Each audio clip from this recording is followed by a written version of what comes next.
All right, so good evening everyone. अपने कर रहे हैं नॉन प्रॉफिट ऑर्गेनाइजेशंस और लास्ट क्लास में अपने इनकम एंड एक्सपेंडिचर अकाउंट बनाने का एक अच्छा वाला क्वेश्चन डिस्कस कर रहे थे। फुल फ्लेजेड सम था जिसमें बैलेंस शीट नहीं था, सिर्फ इनकम एंड एक्सपेंडिचर अकाउंट था। तो वैसे तो क्वेश्चन बहुत इजी था, लेकिन आंसर पे अपने अराइव नहीं किए थे। तो अब सबसे पहले मेरे को एक बार सब कोई इसका आंसर बता दो कि सर सरप्लस आ रहा है, ये मेरे को पता चल चुका है। सरप्लस कितना आ रहा है?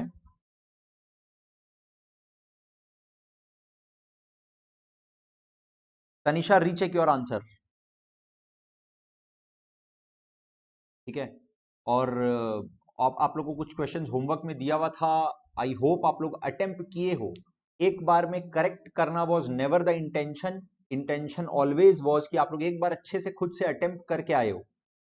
और अगर आप लोग अटेम्प्ट किए हो तो आज के क्लास में अपने डिस्कशन करेंगे। आज का क्लास और एक और क्लास जब अपने कर चुके होंगे, उसके बाद ये डिसाइड करना अंजलि एडजस्टमेंट आ रहा है कि नहीं आ रहा है। अभी डोंट डिसाइड कि एडजस्टमेंट हम लोग को समझ में आ रहा है कि नहीं आ रहा है। एक बार ट्राई करने के लिए था जरूरी। आप लोग ट्राई किए हो तो वेरी गुड। आप लोग को आज के क्लास का अंडरस्टैंडिंग आप लोग का मच बेटर होगा अगर आप लोग अटेम्प्ट करके आए हो तो। ओके।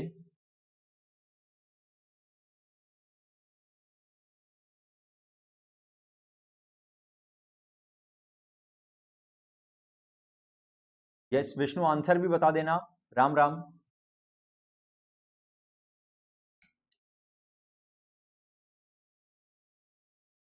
रोशनी, आपका आंसर करेक्ट है, very good. Anjali, recheck your answer. Tanisha, वापस से आंसर चेक करो और फटाफट करेक्ट आंसर पे अराइव करके बताओ, क्योंकि अगर अभी आप लोग का ये आंसर नहीं आ रहा है, इसका मतलब सिर्फ और सिर्फ कैलकुलेशन एरर है। आप लोग सिर्फ कैलकुलेशन एरर कर रहे हो। यहाँ पे इनकम साइड में 52,000 आया। उसके बाद एक के बाद एक फटाफट से लाइन सिर्फ अमाउंट बताना कितना आ रहा है। 16,200।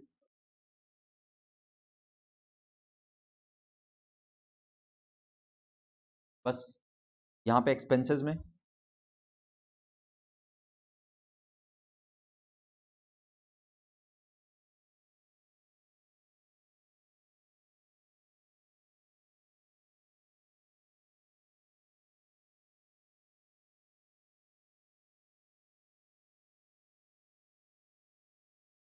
34,425। करेक्ट। टोटल बता देना एक बार। 1,01,400। This is the correct answer. Guys आप लोग के सामने आंसर खुला हुआ है, फटाफट अमाउंट चेक करो कौन से में गड़बड़ है। राइट, ये आप लोग को समझ में आना चाहिए कि यहाँ पे ये क्या नाम है, ये हम नहीं लिख रहे हैं।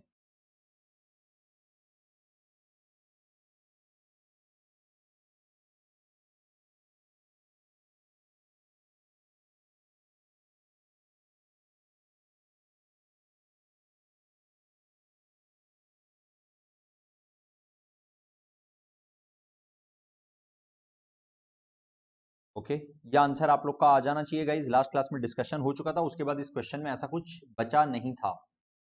We are moving on to the next question. Let's see question number 27। किसी को डाउट है तो पूछो। किसी को डाउट है तो पूछो, otherwise I am moving on guys. Question number 27। अच्छा गाइज, आप लोग अभी तक कंफर्म नहीं किए हो, मेरे को प्लीज फटाफट से कंफर्म करिए, क्या आप लोग का ये आंसर आ गया क्या? यस और नो में बता दीजिए फटाफट।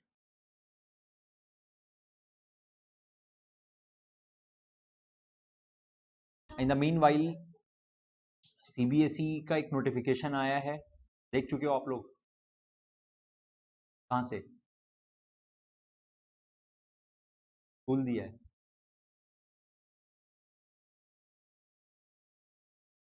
तो एग्जैक्टली आप लोग को समझ में आया है क्या बोल रहा है? समझ में नहीं आया सर, दिया है पता है, समझ में नहीं। 5 पेज का सर्क्यूलर नहीं, हम शॉर्ट में आप लोग को बता रहे हैं। एक बार पहले 2-3 मिनट उसके बारे में बात कर लेते हैं। उसमें ये बोल रहा है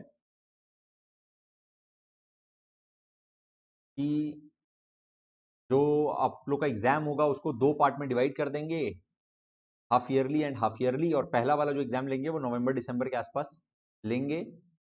अगर हो पाया तो सेंटर में लेंगे, या नहीं हो पाया तो ऑनलाइन लेंगे। ऑनलाइन लेंगे तो वो एमसीक्यू मोड होगा। नहीं, अगर जाके होगा तो फिर वो रिटन एग्जाम भी होगा, कोई जरूरी नहीं है, उसमें मिक्स होगा। ठीक है, अगर आपको जाके सेंटर में जाके देने वाला पॉसिबिलिटी हो पाया अगर, तो आपका रिटन एग्जाम होगा, और नहीं तो ऑनलाइन एग्जाम होगा। और online exam most probably only and only online होगा। Only and only I mean MCQ होगा। और जो सिलेबस लास्ट ईयर हुआ था ना, अकॉर्डिंगली अब इस साल भी रिड्यूस हो जाएगा। और फिर वो जो रिड्यूस सिलेबस होगा उसका 50% पहला हाफ ईयर, और बाकी 50% नेक्स्ट हाफ में। ऐसा इन लोग का प्लानिंग है। तो पहला बात तो सिलेबस रिड्यूस होगा। दूसरा, जो नवंबर दिसंबर अपना पहला टारगेट अब बन चुका, ठीक है, फर्स्ट टारगेट अब क्या हो चुका नवंबर दिसंबर, उसमें भी वो 50% रहेगा। बी रेस्ट एश्योर्ड गाइस, जो अपने कर रहे हैं ना क्लास में, उसमें मैक्सिमम पोर्शन वो पहला 50% में रहने का चांसेस है, मैक्सिमम चांस है। मतलब मान के चलो नॉन प्रॉफिट ऑर्गेनाइजेशन पक्का रहेगा, मान के चलो पार्टनरशिप फंडामेंटल पक्का रहेगा, गुडविल रहेगा, चांसेस है इश्यू ऑफ शेयर रहे। इश्यू ऑफ शेयर का अभी तक आप लोगों के साथ रिकॉर्डिंग शेयर्ड है, ठीक से ऐप चेक करो, very recently.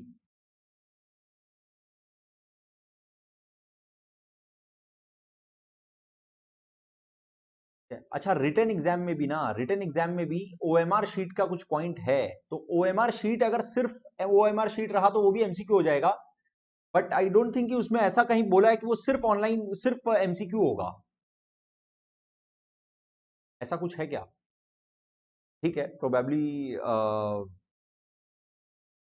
From what I understood कि उसमें कुछ रिटन एग्जाम का भी प्रोबेबिलिटी है, थोड़ा बहुत रिटन एग्जाम होने का, कुछ ना कुछ एक रिटन होने का चांसेस है। बट अगर सिर्फ ओएमआर है, अगर आप लोग को ये क्लियरिटी है, स्कूल ऐसा क्लियरिटी दिया है अगर,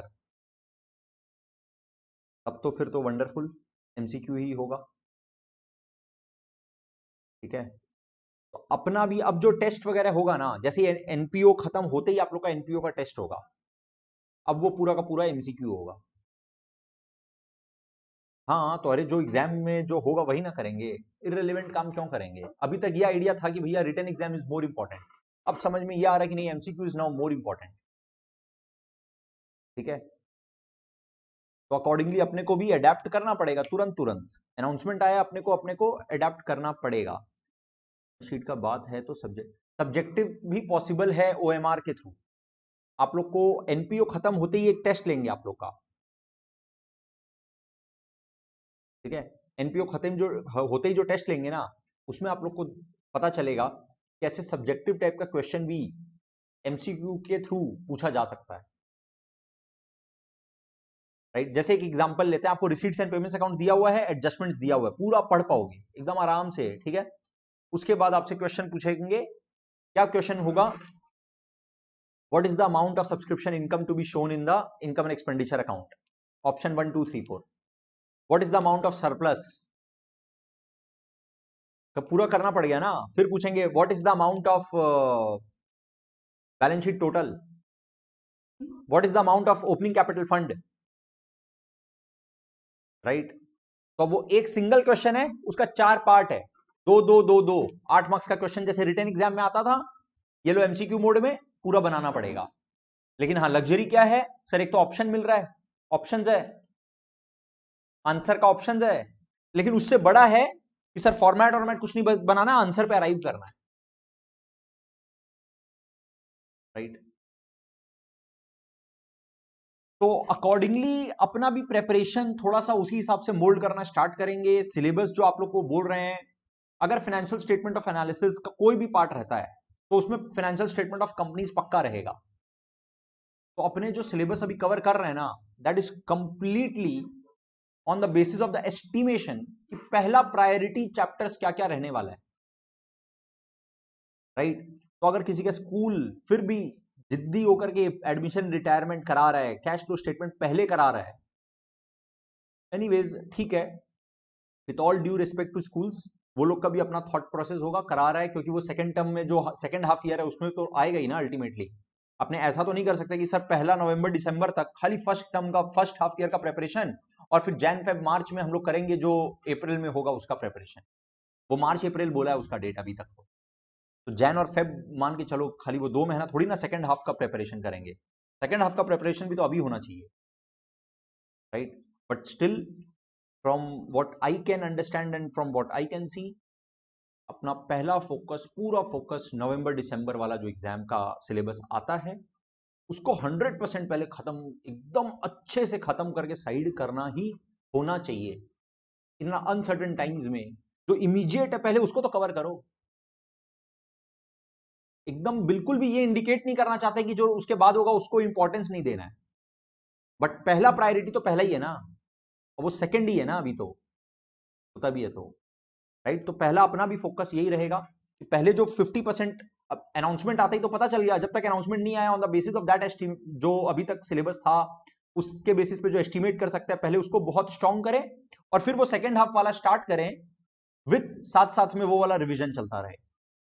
अपने भी इसी तरह से करेंगे, राइट? मतलब सेकंड हाफ वाला सिलेबस अगर अपने स्टार्ट भी करेंगे तो साइड बाय साइड कम से कम एक क्लास ऐसा रखेंगे जिसमें जो अपना फर्स्ट 50% वाला सिलेबस है उसका रिवीजन पक्का साथ साथ चल रहा है बराबर, वो कहीं लिंक नहीं छूटना चाहिए। इनफैक्ट एग्जाम के मिनिमम 1-1.5 महीना पहले से, और कुछ नहीं, बस ये एग्जाम ही सब कुछ है। मान लो यही बोर्ड है, बस वैसे वाला आइडिया से प्रिपरेशन अपने करेंगे, और आप लोग को इसका बिल्कुल भी टेंशन नहीं लेना है। क्लास के साथ साथ चलोगे तो कम से कम बोर्ड एग्जाम में कोई प्रॉब्लम नहीं होगा आप लोग को।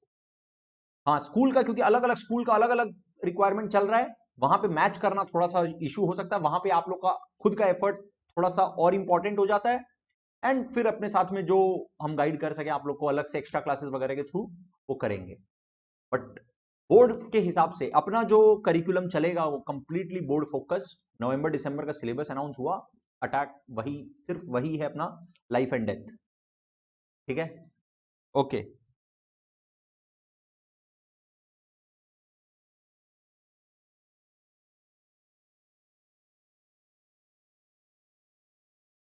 Question number 27।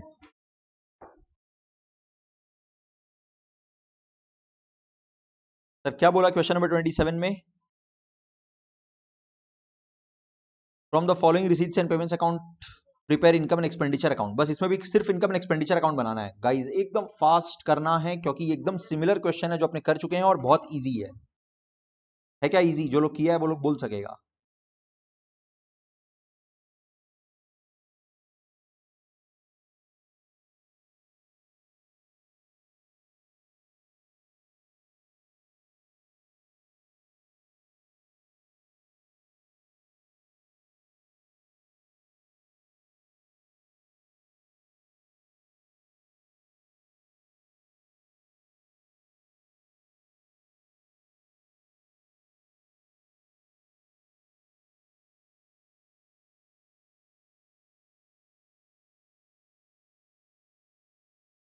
Income and expenditure account का फॉर्मेट बना लीजिए।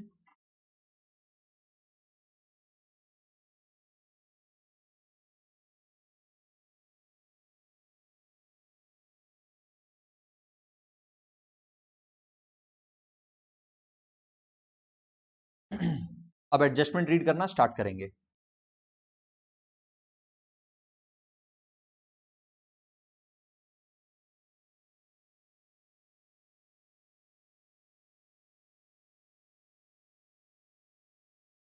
ओके तनिषा, उस बारे में अपने करेंगे discuss. Subscription in arrear for the year ended दिया हुआ है 1,35,000 and subscription received in advance during the year 39,000। बस सब्सक्रिप्शन को लेकर और कुछ नहीं बोला है ना? नहीं बोला है, तो अपने सब्सक्रिप्शन वाला बात को यहीं पे खत्म करते हैं।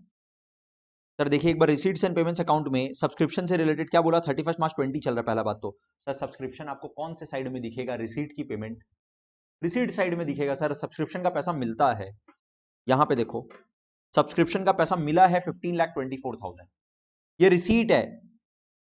और फिर यहां पर एडजस्टमेंट में बोल रहा है कि अभी भी आउटस्टैंडिंग 31 मार्च 20 का, मतलब क्लोजिंग करंट ईयर आउटस्टैंडिंग, मतलब ये करंट ईयर के इनकम में ऐड होगा।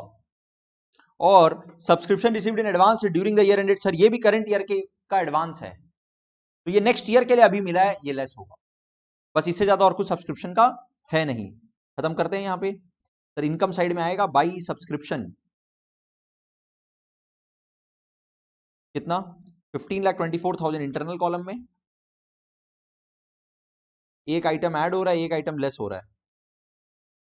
क्या ऐड हो रहा है सर? आउटस्टैंडिंग वाला, आउटस्टैंडिंग ऑफ करंट ईयर कितना 135, 1,35,000, और लेस हो रहा है sir advance of current year 39,000, advance current year 39,000, is it? Yes. कितना आ रहा है? 16,20,000। सब्सक्रिप्शन क्लोज हो गया। नेक्स्ट, इंश्योरेंस प्रीमियम प्रीपेड है sir, insurance premium prepaid 3,000। Insurance premium is our expense. Sir देखिए पेमेंट साइड में आएगा, पेमेंट साइड में ये रहा इंश्योरेंस प्रीमियम 27,000, इसमें से 3,000 इज प्रीपेड, इसको लेस कर देंगे क्योंकि ये तो नेक्स्ट ईयर का एक्सपेंस है, और बाकी अपने एक्सपेंस दिखा देंगे। तो एक्सपेंसेस में 2 इंश्योरेंस प्रीमियम 27,000 लेस प्रीपेड 24,000 हो गया।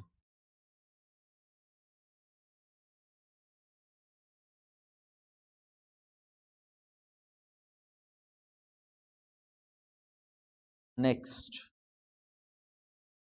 The detail with respect to stationery of accountant club is as follows.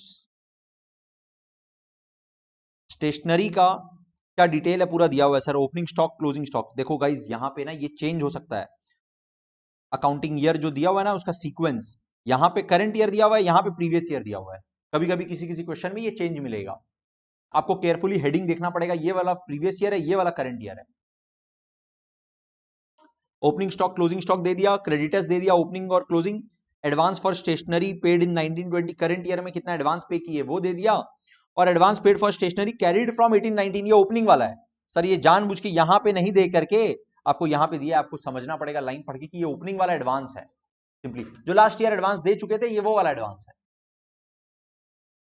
Sir अपने को इसका कैलकुलेशन भी बहुत अच्छे से आता है, अपने डायरेक्टली स्टेशनरी कंज्यूम्ड दिखाना है, अपने को स्टेशनरी कंज्यूम्ड स्टेशनरी यूज्ड दिखाना है। तो आ जाओ यहां पर लिखते हैं टू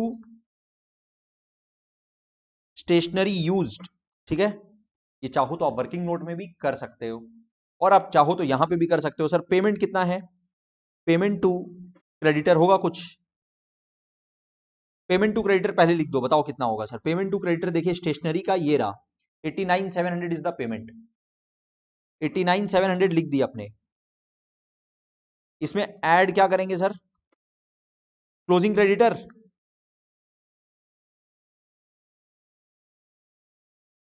और लेस कर देंगे ओपनिंग क्रेडिटर।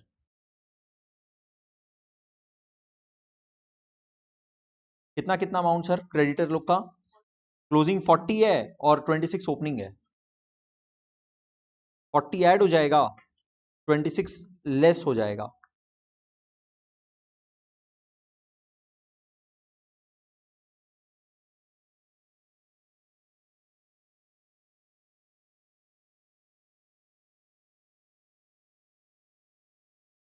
ओके, तो यहां पे अपने को क्या मिलेगा?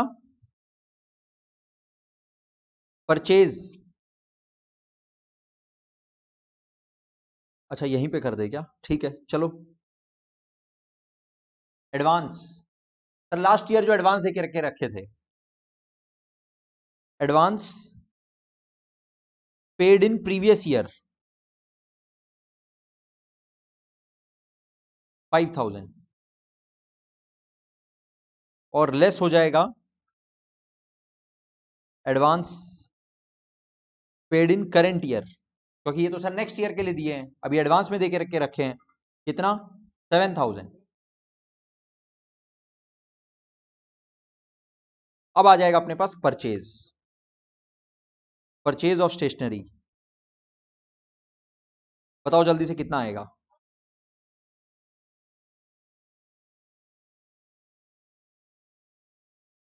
1,01,700।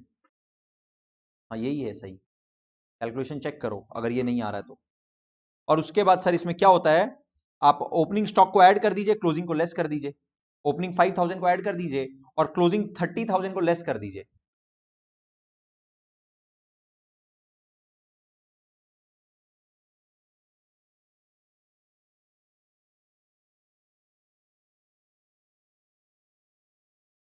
थर्टी लेस हो जाएगा, बताओ कितना आ रहा है?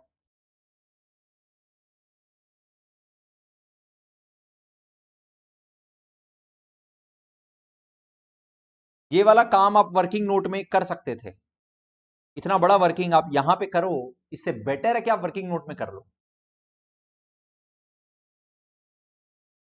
Is it? 76,700 आ रहा है क्या सबका?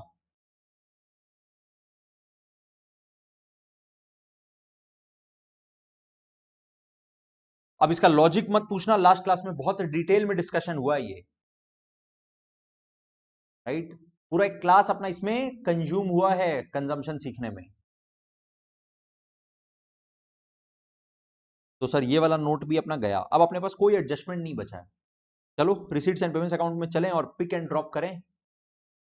पहले देखो सर, इनकम साइड में डोनेशन इनकम में जाएगा, इंटरेस्ट ऑन इन्वेस्टमेंट इनकम में जाएगा, इंटरेस्ट फीस इनकम में जाएगा, interest receive from bank income में जाएगा, सेल ऑफ ओल्ड न्यूज़पेपर बिल्कुल इनकम में जाएगा सर। ये सब कुछ इनकम में जाएगा, एकदम लाइन से लेके चल जाओ, एज इट इज उठा के पिक एंड ड्रॉप है। Donation, interest on investment, entrance fees.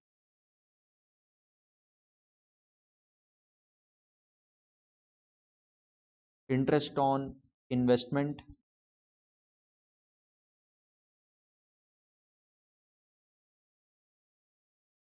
Entrance fees, interest from bank, sale of old newspaper.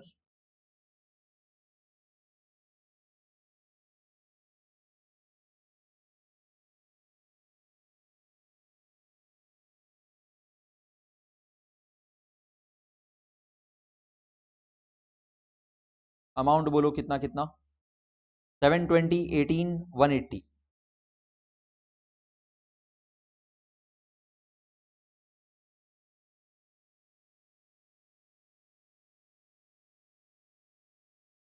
63 और 9।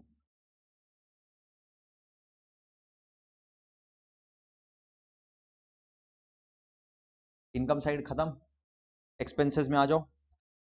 सर कौन कौन सा देखिए, तो सैलरी बिल्कुल जाएगा एज इट इज उठा के पिक एंड ड्रॉप, कोई एडजस्टमेंट था नहीं। ठीक है, बिलियर्ड टेबल बताओ तो जाएगा क्या?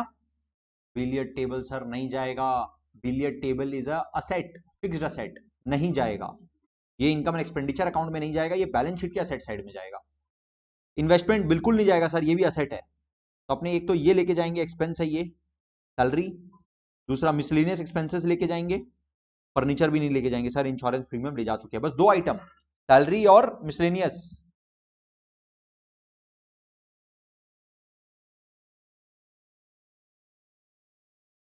मिसलेनियस कितना है? बस खत्म। सरप्लस है कि डेफिसिट है? अमाउंट बोलो कितना आ रहा है?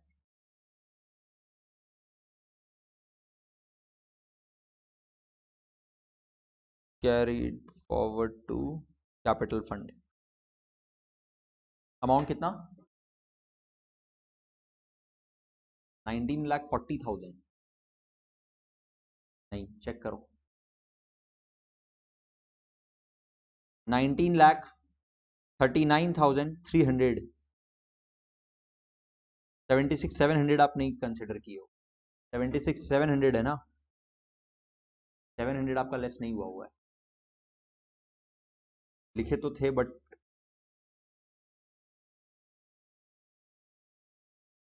19,39,300 आ रहा है क्या? चेक करो फटाफट। चलो आप टोटल बता दो।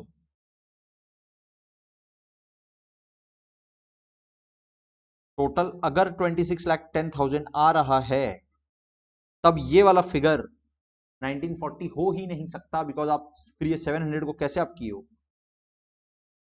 अगर टोटल 26,10,000 आ रहा है तो ये 19,40,000 नहीं हो सकता, 19,39,300 ही होगा। चेक कर लो, कंफर्म करना।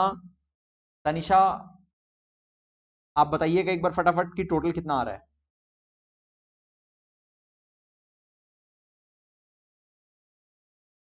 26,10,000 is the total. Yes, very good Tanisha, correct है।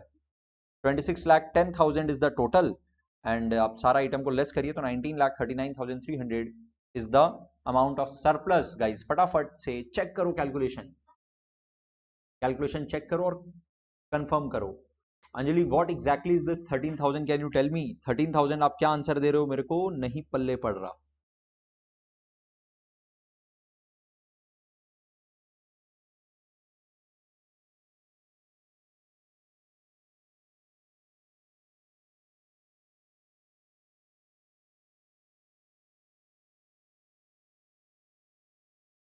आ गया 19,39,300। क्या सबका आ गया गाइस? फटाफट यस नो में कंफर्म करोगे? हाँ,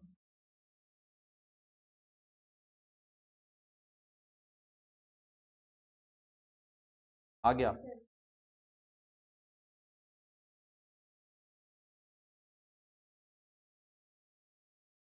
आई am waiting for the answer guys, yes no बताइए। जो आप लोग को जब से 2 क्लास बोल रहे हैं ना, वो 3 क्लास हो जाएगा फिर इतना स्लो चलने से।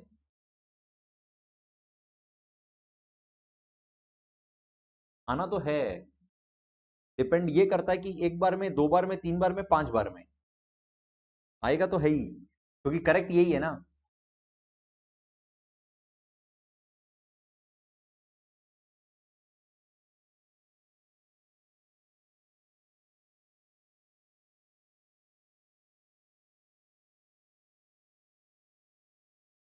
ऑब्जेक्टिव है एक बार में आए।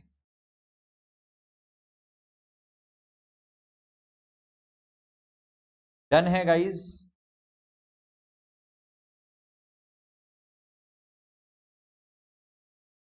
तो Anjali, now is it clear कि ये 76,700 कैसे आया? और इसके ऊपर अपने बहुत सारा क्वेश्चन कर चुके हैं लास्ट क्लास में। अपने अलग से सब्सक्रिप्शन वाला पार्ट को, अलग से कंजम्पशन वाला पार्ट को, इतना multiple number of question practice किए सो दैट अब इस बड़े वाले क्वेश्चन में आकर के अपने उसमें स्ट्रगल नहीं कर सकते हैं। अगर वो फंडा, वो कॉन्सेप्ट अगर क्लियर नहीं होगा, सब्सक्रिप्शन वाला पार्ट या accrual concept, outstanding interest, right, outstanding rent, prepaid rent of opening and closing, ये सब भी दे देगा तो भी आराम से कर पाना होगा। अक्रूवल कॉन्सेप्ट और कंजम्पशन कॉन्सेप्ट, ये दोनों बहुत तगड़ा होना चाहिए। खाली इसी के ऊपर आ जाता है 4 मार्क्स 6 मार्क्स, राइट। तो अब बड़े वाले क्वेश्चन में आके अपने उसमें स्ट्रगल नहीं कर सकते हैं। Question number 28।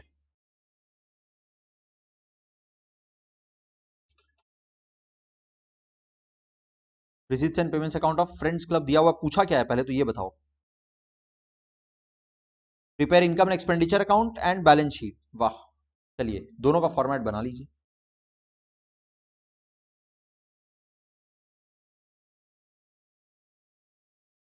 राइट, अपना अप्रोच यही रखना, एकदम प्रैक्टिस इसी तरह से करो घर में भी अपने आप जब प्रैक्टिस करते हो तो।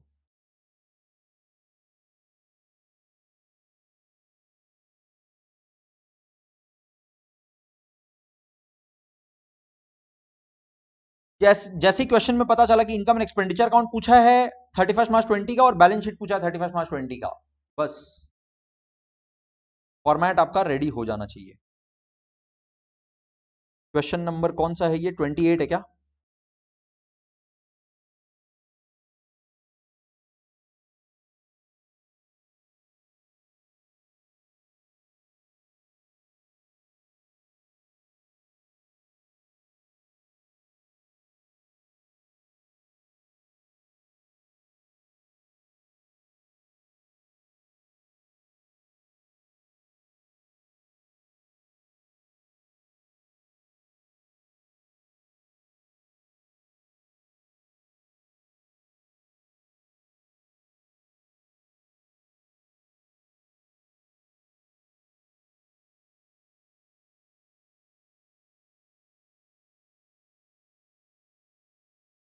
Balance sheet 31 March 20। घर में भी इसी तरह से शॉर्ट फॉर्म वगैरह यूज करके बहुत झटपट, है ना, यहाँ असेट लिखेंगे तब पता चलेगा क्या ये असेट साइड है। हाँ, ऐसे पता चल रहा है। घर में ऐसी प्रैक्टिस किया करो। पूरा डबल लाइन टानेंगे और यहाँ पर्टिकुलर्स लिखेंगे, यहाँ इनकम लिखेंगे, यहाँ एक्सपेंस लिखेंगे, नहीं। प्रैक्टिस ऐसे नहीं होता है, राइट, वो टाइम पास होता है। हाँ, एग्जाम के थोड़ा सा पहले अपने फॉर्मेट अच्छे से माइंड में बिठाएंगे, 2 क्वेश्चन वैसा प्रैक्टिस करेंगे, एग्जाम में ये मिस्टेक नहीं होगा। ये आपका प्रेजेंस ऑफ माइंड है। कुछ लोगों का ये आइडिया होता है कि जैसा प्रैक्टिस करते हैं ना वैसे ही हो जाता है।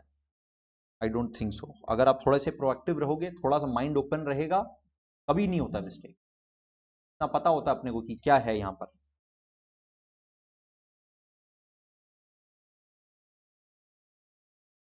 In the beginning of the year, club had books of 3 lakh, furniture of 58,000। Guys ये ओपनिंग बैलेंसेस का डिटेल दे रहा है। अपने को क्वेश्चन में बैलेंस शीट पूछा है, ठीक है, यहां पे बात को ध्यान से सुनना। बैलेंस शीट पूछा है क्वेश्चन में, बैलेंस शीट बनाएंगे तो बैलेंस शीट में कैपिटल फंड देना पड़ेगा। कैपिटल फंड में कैसे दिखाना होगा पता है? कैपिटल फंड में आपको दिखाना पड़ेगा ओपनिंग कैपिटल फंड कितना, उसमें ऐड सरप्लस इतना, तो this is the closing capital fund. या फिर अगर कोई और आइटम ऐसा है जो कैपिटल फंड में जाना चाहिए वो भी ऐड करेंगे और फिर कैपिटल फंड का क्लोजिंग बैलेंस बताएंगे, right. That is the way we have to show the capital fund. But sir अपने को ओपनिंग कैपिटल फंड दिया हुआ है क्या, चेक करो तो। सर नीचे ना एडिशनल इंफॉर्मेशन में कहीं पे हम लोग को कैपिटल फंड के बारे में कुछ नहीं दिख रहा है। और सर यहां तो रिसीट्स एंड पेमेंट्स अकाउंट दिया हुआ है, यहां कैपिटल फंड का काम ही क्या है, राइट। इसका मतलब सर ओपनिंग कैपिटल फंड अपने पास नहीं है। बस यहीं पे अपना दिमाग क्लिक कर रहा है कि सर ओपनिंग कैपिटल फंड निकालना पड़ेगा। ओपनिंग कैपिटल फंड कैसे निकाले? वर्किंग नोट में ओपनिंग बैलेंस शीट बनाओ, ओपनिंग बैलेंस शीट का जो बैलेंसिंग फिगर निकलेगा वो ओपनिंग कैपिटल फंड निकलेगा। देखो कैसे, वर्किंग नोट 1, साथ साथ ही फॉर्मेट बना लो ना, वेट किसका करना है। ये वर्किंग नोट है गाइस, ये सम सोल्यूशन का पार्ट नहीं है। ये बैलेंस शीट ओपनिंग, ओपनिंग का मतलब सर 31 मार्च 19 का बनाने का कोशिश कर रहे हैं, राइट। इसका भी फॉर्मेट बना के रेडी कर लिए, जैसे जैसे इंफॉर्मेशन आएगा इसमें पुट करते हुए चलेंगे। जैसे जैसे इंफॉर्मेशन आएगा सर क्वेश्चन पढ़ते पढ़ते यहां पे पुट करते हुए चलेंगे। ये अपने को ओपनिंग बैलेंस शीट का इंफॉर्मेशन जो दिया ना, क्या दिया? Opening of the year club head books of 3 lakh, furniture of 58,000। तो बुक और फर्नीचर दोनों ही फिक्स्ड असेट है। बात कर चुके हैं सर, इसमें कोई डिबेट नहीं है कि बुक फिक्स्ड असेट होता है।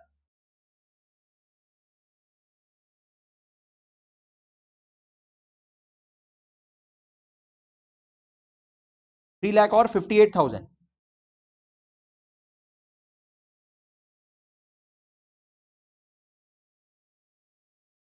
डन है सर, पहला वाला एडजस्टमेंट का काम हो चुका। इस साल के बैलेंस शीट में जाएगा, बट वो अभी नहीं लेके जाना चाहते हैं, तुरंत तुरंत नहीं लेके जाना चाहते हैं। कोई राइट ऑफ है, कोई और ऐड हो रहा है, नया फर्नीचर आ रहा है, कोई लेस हो रहा है, तो यहां पे भी आपने ऑब्वियसली क्लोजिंग बैलेंस शीट में भी, गाइस ध्यान से सुनना, ये जो बुक्स है, ये जो फर्नीचर है, ये क्लोजिंग बैलेंस शीट में भी जा सकता है, बिल्कुल जाएगा। बट सर हो सकता है कुछ ऐड लेस वगैरह हो, एक बार ओपनिंग बैलेंस शीट का काम कर लेंगे, क्लोजिंग बैलेंस शीट में हम लोग अलग से थोड़ा सा टाइम दे देंगे।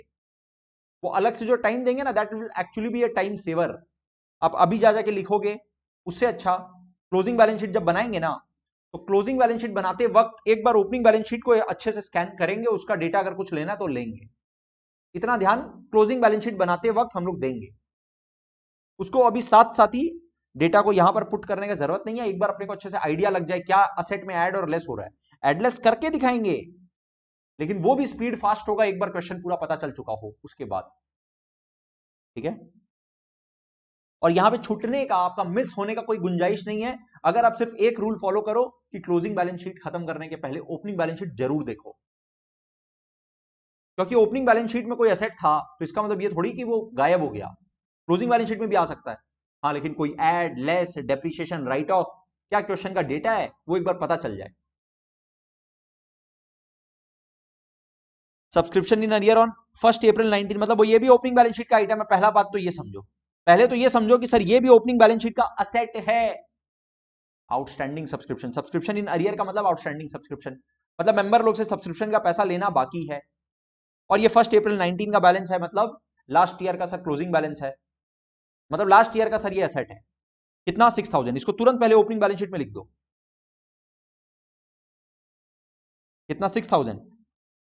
और एक और काम यहां पे तुरंत तुरंत साथ साथ करो सर, सब्सक्रिप्शन अपना इनकम साइड में आने वाला है। आओ इनकम साइड में, यहां पे बाई सब्सक्रिप्शन लिख के सब्सक्रिप्शन का पहले रिसीव कितना हुआ है वो लिख दो,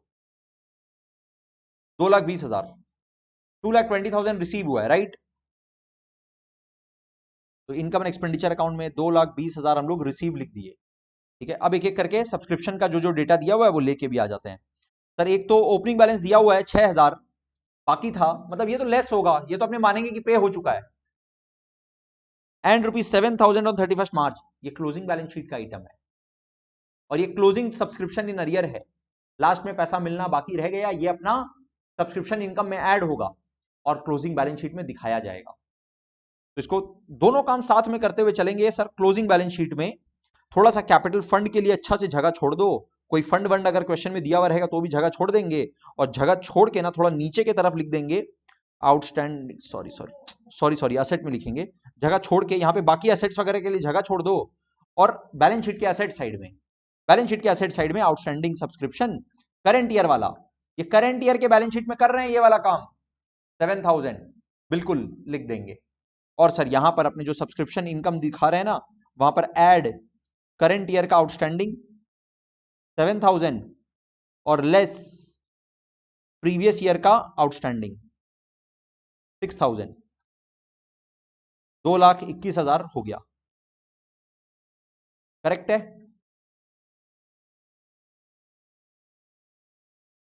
2,21,000 ही तो है।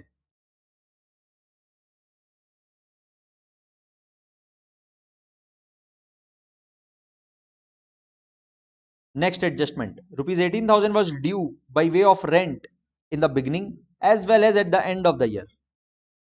ठीक है, एक तो सर दोनों साल का बैलेंस शीट में, opening balance sheet closing balance sheet दोनों में आउटस्टैंडिंग रेंट दिखा दो 18,000, और रेंट एक्सपेंस जो पे हुआ है उसमें ऐड कर दो करंट ईयर वाला, लेस कर दो करंट ईयर वाला, वही वाला अमाउंट आ जाएगा, जो पेड हुआ वही एक्सपेंस आ जाएगा, पर वो एड लेस करके दिखा देना।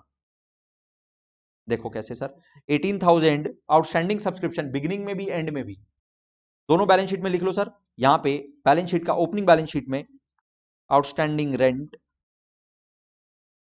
18,000 ओपनिंग बैलेंस शीट में आएगा सर, क्योंकि ओपनिंग लायबिलिटी है, और यहां पे भी आउटस्टैंडिंग रेंट 18,000। और यहां पे अभी एक बार चेक करो कि सर एग्जैक्टली रेंट का पेमेंट कितना हुआ है, पेमेंट साइड में मिलेगा रेंट, रेंट एंड टैक्सेस एक साथ दिया हुआ है 86,100। ये जो 86,100 दिया हुआ है ना, इनकम एंड एक्सपेंडिचर अकाउंट में आओ, टू रेंट 86,100, इसमें सर ऐड होगा आउटस्टैंडिंग ऑफ करंट ईयर 18,000 और फिर लेस हो जाएगा आउटस्टैंडिंग ऑफ प्रीवियस ईयर, ये भी 18,000, और ये नेट होके सर आएगा 86,100 ही। ये टोटल एक बार बताना तो कितना आ रहा है।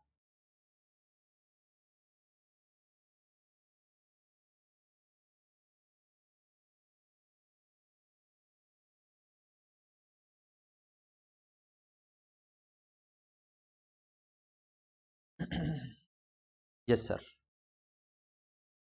तो रेंट वाला एडजस्टमेंट भी गया। Last adjustment, right of ₹5,000 from furniture and 30,000 from books. Furniture से राइट ऑफ 5,000 और 30,000 फ्रॉम बुक्स। पहला बात तो ये दोनों कहां चला जाएगा sir, profit and loss account में, जस्ट लाइक डेप्रिसिएशन। ऐसे मान लो डेप्रिसिएशन ही दिया हुआ है, लैंग्वेज अलग है, राइट। अपने इसको डेप्रिसिएशन का नाम दे सकते हैं ऊपर, एकदम करेक्ट होगा। 5,000 फर्नीचर, 30,000 फ्रॉम बुक्स। तो पहले इनकम एंड एक्सपेंडिचर अकाउंट में लिख देते हैं।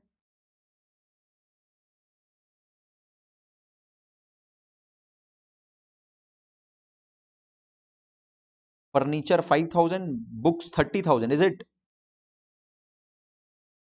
टोटल 35,000। अब यहां पर सर अपना एडजस्टमेंट सारा कंप्लीट हो चुका और अपने को मालूम पड़ चुका कि बस यही दो असेट है अपना। नीचे जो एडजस्टमेंट के हिसाब से समझ में आ रहा है, तो यहां पे एक फर्नीचर आएगा,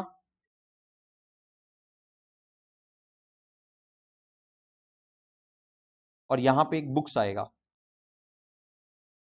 अभी भी अमाउंट लिखो मत, थोड़ा सा वेट करो। आ जाओ रिसीट्स एंड पेमेंट्स अकाउंट में, देखो क्या फर्नीचर और बुक से रिलेटेड कुछ भी दिया हुआ है क्या। यहां पे अगर बेचा होगा, कुछ सेल हुआ होगा तो यहां पर आएगा। असेट बिका होगा तो असेट सेल भी तो हो सकता है सर, यहां पे आ जाता अगर होता तो। नहीं दिया हुआ है, वेरी गुड। चलिए सर यहां पर आइए। सर यहां पे कुछ भी फर्नीचर और बुक को दिया हुआ है क्या लेके? दिया हुआ है सर, देखिए यहां पर फर्नीचर बुक्स के लिए 31,200 का पेमेंट हुआ, ये नया बुक खरीदा है। बुक्स का opening balance add purchases less depreciation, furniture के केस में ओपनिंग बैलेंस लेस डेप्रिसिएशन, बस बस ये क्लियरिटी आ गया। अब लिख दो, कोई दिक्कत नहीं है, बढ़िया से लिखो। सर यहां पर देखिए फर्नीचर में लेस, अगर आप लोग साथ साथ भी करते चलते हो तो कोई दिक्कत नहीं है। I prefer this way if you are comfortable that way, कि सर नहीं हम जैसी एडजस्टमेंट रीड करेंगे हम क्लोजिंग बैलेंस शीट में भी इंटरनल कॉलम में लगा के दिखा देंगे, कर सकते हो वैसे, ठीक है। लेस डेप्रिसिएशन सर 5,000 आने वाला है बस इसका, और कुछ भी नहीं है। बुक्स के केस में ना सर एक तो ऐड होगा करंट ईयर का परचेजेस, 31,200 दिया हुआ है क्या, जो अमाउंट आएगा उसमें से लेस डेप्रिसिएशन 30,000, क्लोजिंग बैलेंस यहां पे लिख देंगे। अब कितना कितना बैलेंस दिया हुआ था ओपनिंग बैलेंस, वो ओपनिंग बैलेंस शीट में अपने लिख के रखे हैं ऑलरेडी। सर बुक का 3 लाख, फर्नीचर का 58,000, फर्नीचर का 58,000, ये हो गया 53,000 इज इट, ये 3,31,200 एंड ये हो गया 3,01,200 इज इट। तो अपना एडजस्टमेंट्स वाला काम कंप्लीट हो चुका, एडजस्टमेंट्स वाला काम पूरा किल हो चुका, करेक्ट। आओ अब रिसीट्स एंड पेमेंट्स अकाउंट का सर पिक एंड ड्रॉप वाला काम बाकी रह गया, कर लीजिए फटाफट। पिक एंड ड्रॉप वाला काम चालू करें। यहां पे गाइस वेरी वेरी केयरफुल, जो गलती होता है वो ये है कि sir receipts and payments account के रिसीट साइड में जो एकदम पहला आइटम है, to balance brought down cash in hand, ये क्या है? ये ओपनिंग बैलेंस ऑफ कैश है, मतलब लास्ट ईयर का ये भी तो असेट है, ये मिस कर देते हैं। अरे हर एक इंफॉर्मेशन नीचे सजा के देगा कोई जरूरी है क्या? ये थोड़ा सा कॉमन सेंस आपका काम करना चाहिए कि सर ये 1,41,300 जो दिया हुआ है ना अमाउंट, ये ओपनिंग कैश का बैलेंस है, जो कि ऑब्वियसली अपने असेट साइड में आना चाहिए ओपनिंग बैलेंस शीट के।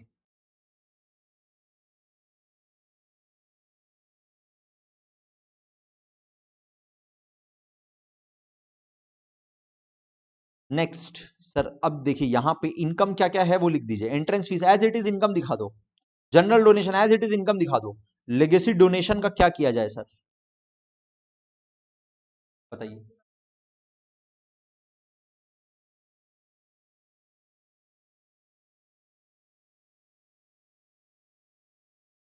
ये चीज कौन बताया?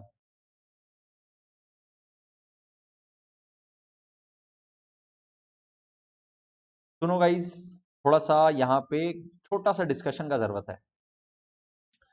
ये जो जन लेगेसी डोनेशन दिया हुआ है ना, अब लेगेसी डोनेशन को लेकर के क्या ट्रीटमेंट होगा? आपने लेगेसी का बात की कि सर लेगेसी जनरली जब कोई मरने वाला व्यक्ति अपने वसीयत में विल में लिख के जाता है कि नॉन प्रॉफिट ऑर्गेनाइजेशन को मेरे जाने के बाद ये अमाउंट मिल जाए, तो एक नॉन प्रॉफिट ऑर्गेनाइजेशन को जनरली एक बहुत बड़ा अमाउंट मिलता है। और जनरली जनरली लेगेसी डोनेशन में हमेशा स्पेसिफिकेशन रहता है कि हम क्या चीज के लिए वसीयत में लिख के जाता विल में कि ये एनपीओ को जो देंगे वो क्या चीज के लिए देंगे, ये जनरली रहता है, ठीक है। अभी यहां पर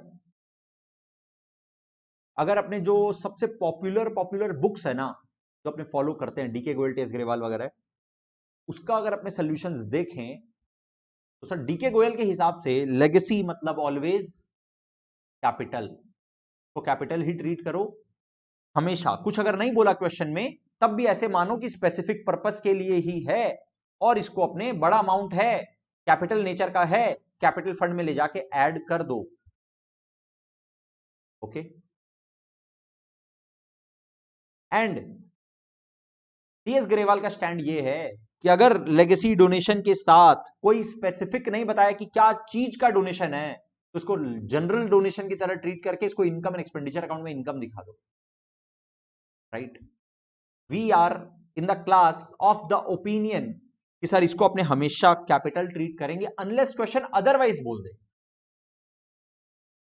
अपने इसको कैपिटल ही ट्रीट करते हैं। आप लोग को जब हम पढ़ाए थे पूरा एक एक आइटम अच्छे से डिटेल में पढ़ाए थे, तब हम आप लोग को यही बोले थे कि ये कैपिटल नेचर का है और इसको कैपिटल फंड में ऐड कर देना। अगर कोई स्पेसिफिक पर्पस बता देगा तो सर उसका फंड बना के अलग से बना देंगे, उसको कैपिटल फंड में ऐड नहीं करेंगे।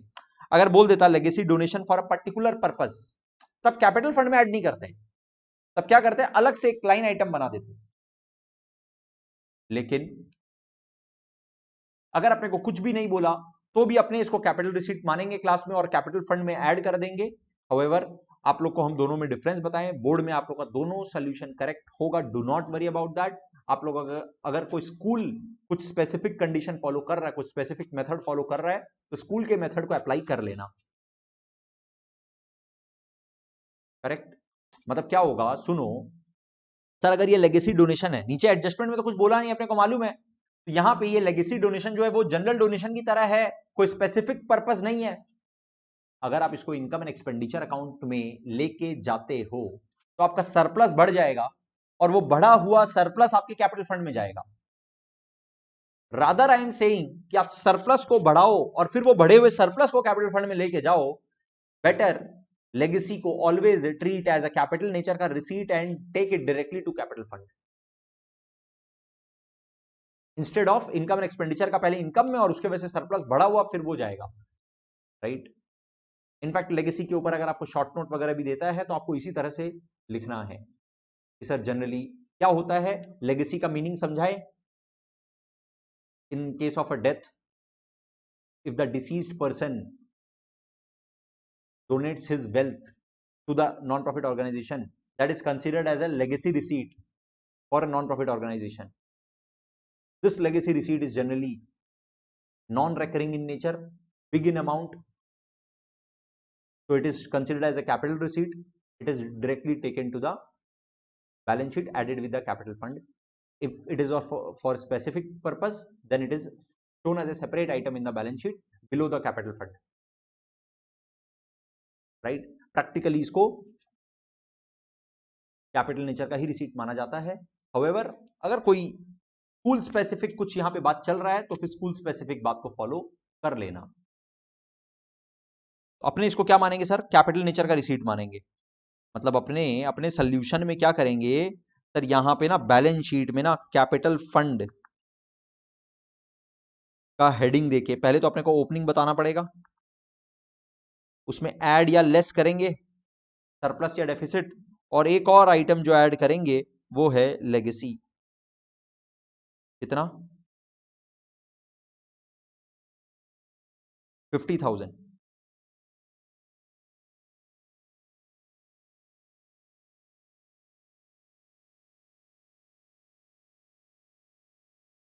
चलो अच्छा, अपना इनकम में ले जाना बाकी है ना कुछ कुछ आइटम, एंट्रेंस फीस और जनरल डोनेशन लेके चल जाते हैं ना, चलो साथ साथ ही।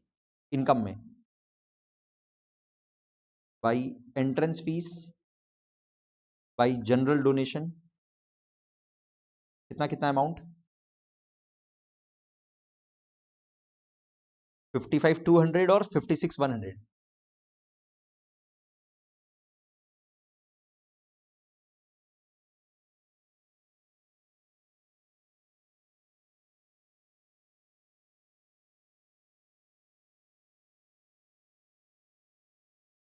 ओके, लेगेसी डोनेशन अपने ले जा चुके हैं। इंटरेस्ट सर नॉर्मल एकदम इनकम है, इनकम एंड एक्सपेंडिचर अकाउंट वाला। Surplus from cultural programme, sir ये भी normal income and expenditure account वाला इनकम है, दोनों का दोनों, इंटरेस्ट और सरप्लस फ्रॉम कल्चरल प्रोग्राम।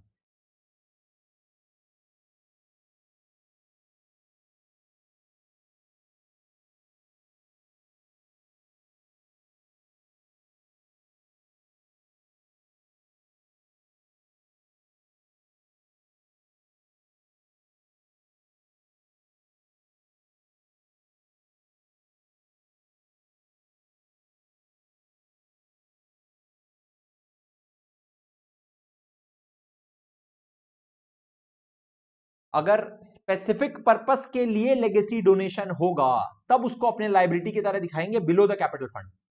अगर कोई स्पेसिफिक पर्पस नहीं बोला तो अपने कैपिटल फंड में ऐड कर सकते हैं, अपने कैपिटल फंड में ऐड कर देंगे, क्योंकि यहां पे कोई स्पेसिफिक पर्पस नहीं था। हितेश एंड रोशनी प्लीज दोनों जन बता देना क्या क्लियर है ये point.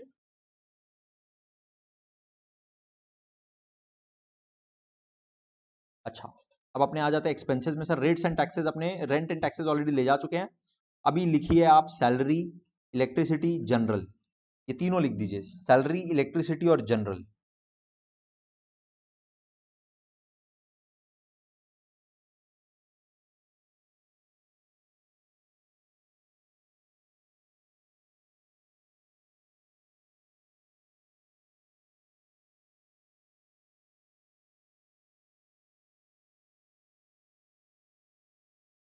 One lakh 9,000, 6,200, 12,500।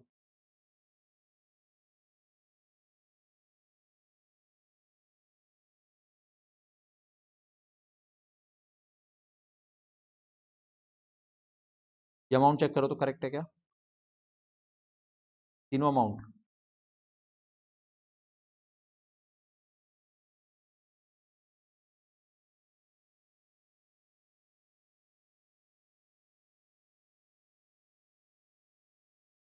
Okay, next क्या है सर? ऑफिस एक्सपेंसेस जाएगा 45,000।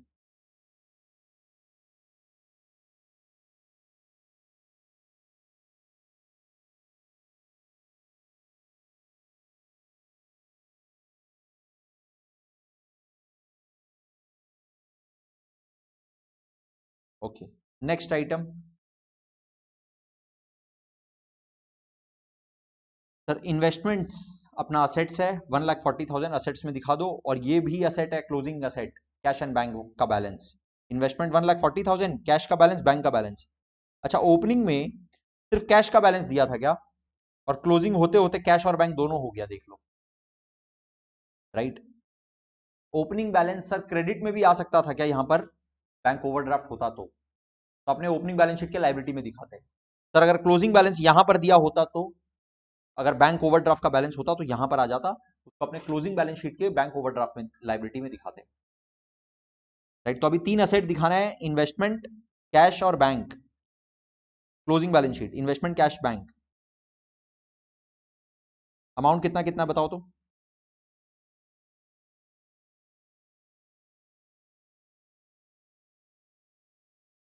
कैश नीचे वाला है शायद, देखो।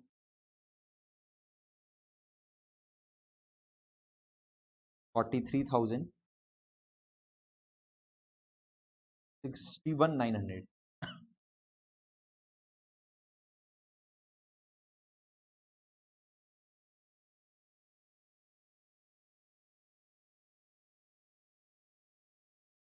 तो अब अपना सारा काम कंप्लीट हो चुका है, अब बस क्लोज कर देना है। क्लोज करते समय क्या करेंगे ना सर, सबसे पहले ओपनिंग बैलेंस शीट को क्लोज कर दो। बैलेंसिंग फिगर जो आएगा उसको अपने बोल देंगे capital fund. Opening balancing figure, जल्दी से बता दो कितना आ रहा है। 4 लाख, और ये टोटल कितना आ रहा है? 5 लाख। गाइस फटाफट चेक करो, कंफर्म करो, क्या ओपनिंग कैपिटल फंड आप लोग का आ रहा है 4,87,300? Everyone please, opening balance sheet का बैलेंसिंग फिगर क्या आप लोग का आ रहा है?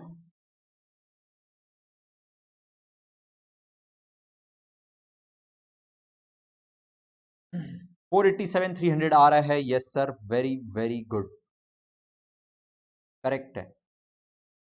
ठीक है सर, जब ओपनिंग कैपिटल फंड आ गया तो यहां पे लिख दो 4,87,300। अब नेक्स्ट काम क्या है सर, सरप्लस कैलकुलेट करने का। सरप्लस कैलकुलेट करो sir, income and expenditure account में सारा आइटम आ चुका है, कुछ भी बाकी नहीं है। ठीक है, इन टोटल पहले सर बताइए, अगर आप लोग कैलकुलेट कर चुके हो तो, कि सरप्लस आ रहा है कि डेफिसिट आ रहा है? ये टोटल है कि सरप्लस है? कितना बोले? 600।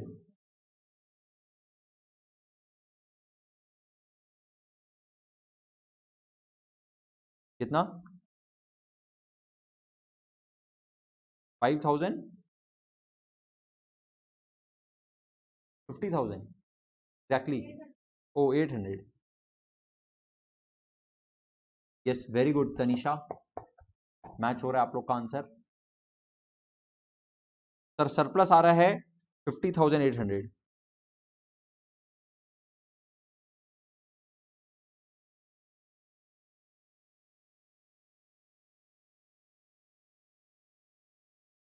Transfer to capital fund.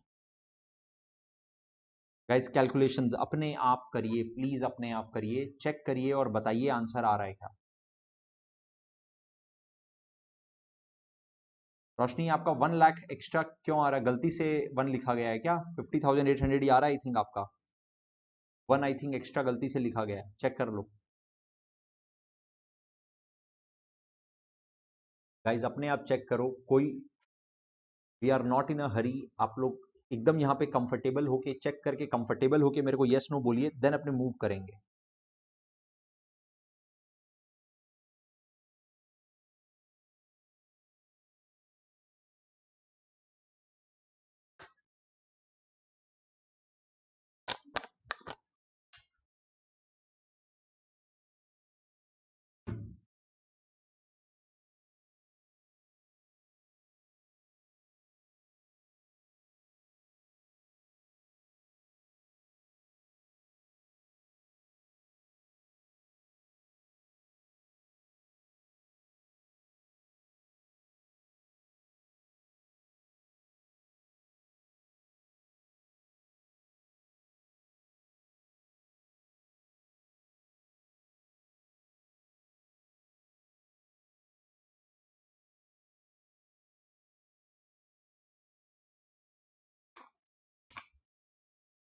Yes no problem. Now एक क्वेश्चन ये आ रहा है कि सर अगर एमसीक्यू मोड में मान लीजिए एग्जाम हो रहा है, एमसीक्यू मोड में एग्जाम हो रहा है, उसी तरह से जैसे आप बताएं क्वेश्चन पूरा दिया हुआ रहेगा और पूछेगा what is the amount of surplus, what is the amount of surplus, और उसमें 4 ऑप्शन दिया हुआ रहेगा। उसमें एक ऑप्शन अगर ऐसा दिया हुआ रहा जिसमें लेगेसी इंक्लूडेड है और एक ऐसा दिया हुआ रहा जिसमें लेगेसी इंक्लूडेड नहीं है, तो क्या करेंगे? हाँ, नहीं, अब यही है ना कि आप लोग को अगर ऐसा क्वेश्चन आता है तो ऑप्शन इसी तरह से दिया हुआ रहेगा कि ये दोनों नहीं दिया हुआ रहेगा, दो में से एक ही होगा जो दिया हुआ रहेगा। आइदर विथ लेगेसी और विदाउट लेगेसी वाला एक ही ऑप्शन करेक्ट आंसर दिया हुआ रहेगा। पहला बात तो अगर लेगेसी डोनेशन स्पेसिफिक नेचर का हुआ तब तो डिबेट ही नहीं है सर, तब तो अगर दोनों दिया हुआ है तब भी अपने को पता है कि वो इनकम में नहीं आ सकता है, सरप्लस में कोई भी हालत में उसको नहीं ले सकते हैं। अगर स्पेसिफिक नेचर का लेगेसी डोनेशन है तो कोई भी डोनेशन अगर स्पेसिफिक नेचर का या कोई भी इनकम स्पेसिफिक नेचर का है तो वो नहीं आ सकता है। ठीक है, फर्स्ट थिंग फर्स्ट। और अगर जनरल नेचर का ऐसा कोई स्पेसिफिक नेचर का नहीं दिया तो आपको दोनों ऑप्शन इस तरह का नहीं मिलेगा, दो में से एक ही करेक्ट होगा, वैसा ही ऑप्शन मिलेगा। राइट, या फिर ये दोनों कब मिलेगा? जब स्पेसिफिक डोनेशन बोल देगा, स्पेसिफिक लेगेसी डोनेशन बोल देगा और फिर ये दोनों दे देगा, तब अपने को पता है कि सर वो इनकम में आ ही नहीं सकता, तो सरप्लस का पार्ट कैसे बनेगा। हितेश कंफर्म है क्या? क्लियर है क्या?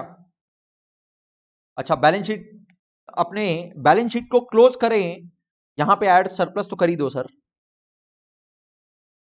कितना? 50,800 का सरप्लस को ऐड कर दिए, तो क्लोजिंग कैपिटल फंड कितना आ रहा है? ये कितना आ रहा है? 5,87 आ रहा है क्या? 88,100। एक बार चेक करो।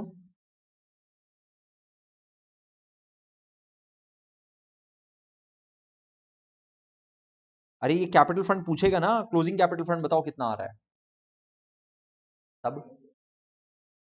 हाँ, अब एक बार इसको क्लोज करो, उसके पहले एक बार ओपनिंग बैलेंस शीट चेक कर लो। सर बुक हम लोग ले चुके हैं, फर्नीचर हम लोग ले चुके हैं, आउटस्टैंडिंग सब्सक्रिप्शन तो करंट ईयर वाला जो आएगा वो ले चुके हैं, और कैश जो करंट ईयर वाला आएगा वो ले चुके हैं। ठीक है, आउटस्टैंडिंग रेंट हम लोग ले चुके हैं। सर इसका मतलब ओपनिंग बैलेंस शीट के अंदर ऐसा कुछ भी नहीं है जो आप कंसीडर करना बाकी है, बस बात खत्म। बताओ जल्दी से। 6,06,100 करेक्ट है, very good.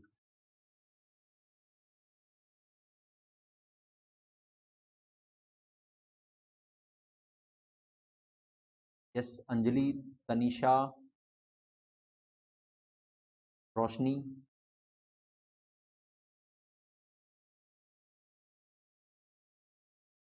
Very good, Hitesh. So guys, can we move on to the next question, please? Let's move on. Question number 29.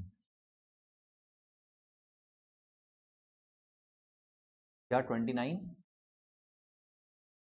नहीं था? पूछो एक बार।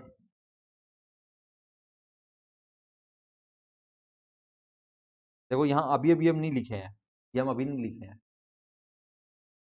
होमवर्क ये जो लिखा हुआ ना यहाँ पर, ये अभी नहीं लिखे हैं। चलो देखो क्या बोल रहा है। Prepare income and expenditure account for the year ended 31 March 20, balance sheet as at that date. दोनों बनाना है, दोनों का फॉर्मेट बना के पहले रेडी करो।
Income and expenditure account for the year ended 31st March 20 and balance sheet as on 31st March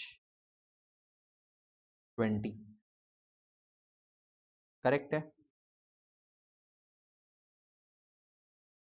format ready है सर। बैलेंस शीट बोला है तो देख लो ना, अगर ओपनिंग कैपिटल फंड कैलकुलेट करने की जरूरत पड़ेगा तो अपने ओपनिंग बैलेंस शीट का भी तुरंत पहले ही रेडी कर लेते हैं ना फॉर्मेट, उसके बाद एडजस्टमेंट का रीडिंग स्टार्ट करते हैं क्वेश्चन देख के।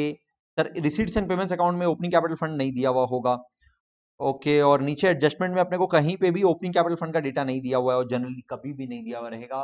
साथ साथ वर्किंग नोट 1 दे करके ओपनिंग बैलेंस शीट का फॉर्मेट बना सकते हो।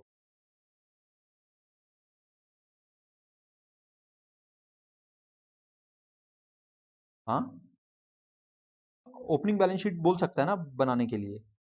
अब यहाँ पर एक और डिबेट है कि अगर मान लो एमसीक्यू मोड में ये सब क्वेश्चन अगर पूछता है और घर में बैठ के एग्जाम देना है और प्रॉक्टरिंग तो होगा, कैलकुलेटर अगर अलाउ कर देगा ना तो सीन पूरा चेंज हो जाएगा। मतलब ये हम सिर्फ खाली कैलकुलेटर का यूज सिखाएंगे इसमें, खाली कैलकुलेटर यूज करके कैसे 30 सेकंड में आंसर अराइव होता है। 30 सेकंड्स में क्वेश्चन रीड करने के साथ साथ, मतलब पूरा का पूरा जो अपने बनाते हैं ना, सरप्लस निकालना, opening capital fund, closing capital fund, balance sheet का टोटल, ये टोटल काम 3 से 4 minute, that's it. Rough sheet चाहिए, कैलकुलेटर चाहिए और कुछ नहीं चाहिए।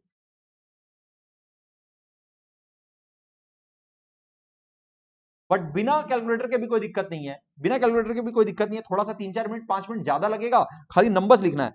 अरे हम लोग को ये सब थोड़ी ना लिखना है। फिर मान लो पेपर नहीं सबमिट करना है, खाली ओएमआर शीट में ऑप्शन सेलेक्ट करना है, तो हम लोग ये सब नाम भी नहीं लिखेंगे। अभी हम लोग जैसे इसको इज्जत नहीं दे रहे हैं ना, हम लोग यहाँ पे ये लिखने को भी इज्जत नहीं देंगे। हम लोग यहाँ पे अमाउंट लिखेंगे, बस अमाउंट लिखेंगे, टोटल करके निकाल देंगे। कॉन्फिडेंस उसमें बहुत अच्छा होना पड़ेगा क्योंकि आपको ये मालूम होना चाहिए कि आप एक बार में जो लिख दिए लिख दिए। रीचेक का ऑप्शन नहीं है कि हम वापस से कंप्लीट करेंगे, नहीं मिला तो फिर से चेक करेंगे, वो ऑप्शन नहीं है। आराम से करो, टेक योर टाइम, एक बार में राइट करो। ये होता है प्रोफेशनल एग्जाम्स में, जो एमसीक्यू एग्जाम्स होते हैं उसमें इस तरह से प्रैक्टिस किया जाता है। कैट का एग्जाम दोगे, जो बड़ा बड़ा कैलकुलेशन आप लोग अभी कर रहे हो,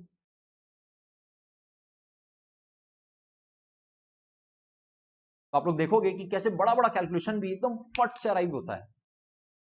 खाली छोटा सा इतना सा शीट, इतना सा जगह मिलेगा, उसी के अंदर बड़ा बड़ा कैलकुलेशन हो रहा होगा, कैलकुलेटर यूज हो रहा होगा, इतना कुछ नहीं बनाना पड़ेगा।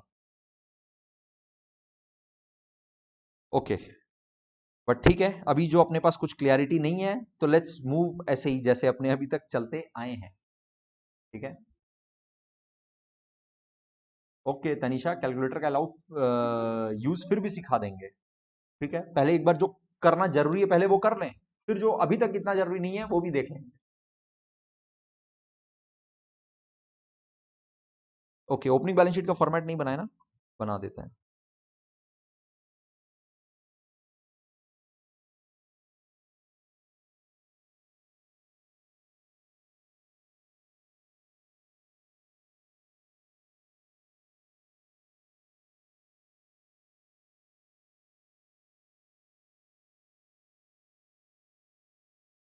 एडजस्टमेंट्स रीड करना स्टार्ट करेंगे। Additional information, clubs tennis courts were valued at 10 lakh on 1 April 19। Sir opening balance sheet का डेटा है, तुरंत लिख दीजिए। Tennis court 10 lakh. और अगर आप कंफर्टेबल हो कि नहीं सर क्लोजिंग बैलेंस शीट में भी साथ साथ लेते हुए चलिए, इंटरनल कॉलम में लिख दीजिए, बस इतना ही तो बात है, कर सकते हो। लो अभी वैसे ही कर देते हैं। टेनिस कोर्ट इंटरनल कॉलम में लिखेंगे सर, क्योंकि यहां पे कुछ एडलेस का स्कोप है। मान लो कुछ भी एडलेस नहीं होता है तो क्या लग रहा है, ये लो काटो और यहां पे लिख दो रिटन एग्जाम में। हाँ, और अगर रिटन है ही नहीं तब तो कोई डर ही नहीं है। इंटरनल एग्जाम में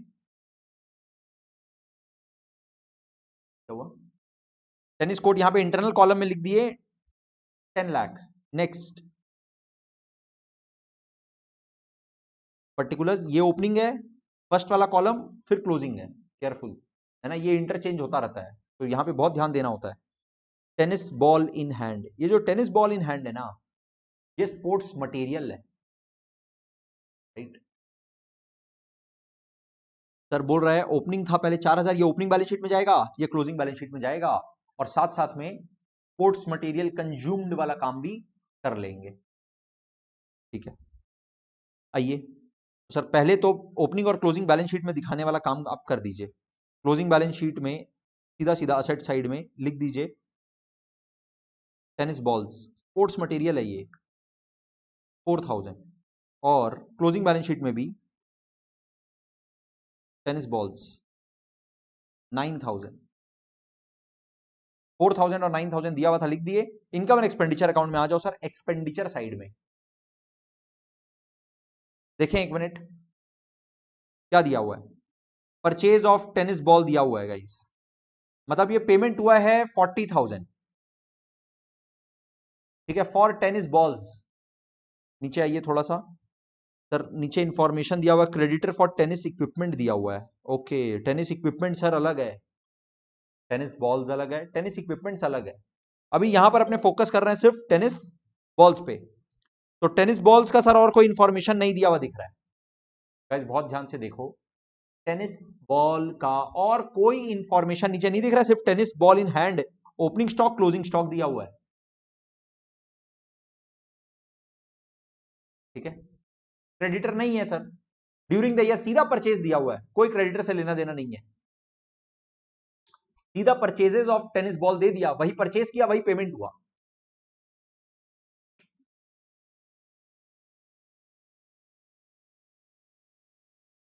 ठीक है, तो सर ओपनिंग में था 40,000, पहले से था आपके पास 4,000, टोटल अवेलेबल 44,000, आप माइनस कर दीजिए 9,000, that means 35,000 is the sports material. Is it consumed?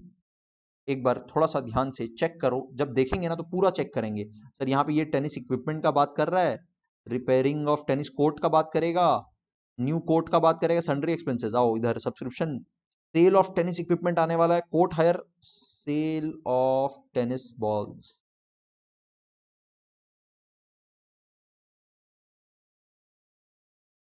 आप लोग को बताए थे कि सर ये जो नॉन प्रॉफिट ऑर्गेनाइजेशन है, ये टेनिस का इसके पास अच्छा दिख रहा है तो सर खाली टेनिस कोर्ट ही है, टेनिस क्लब है नाम, royal tennis club, right, royal tennis club.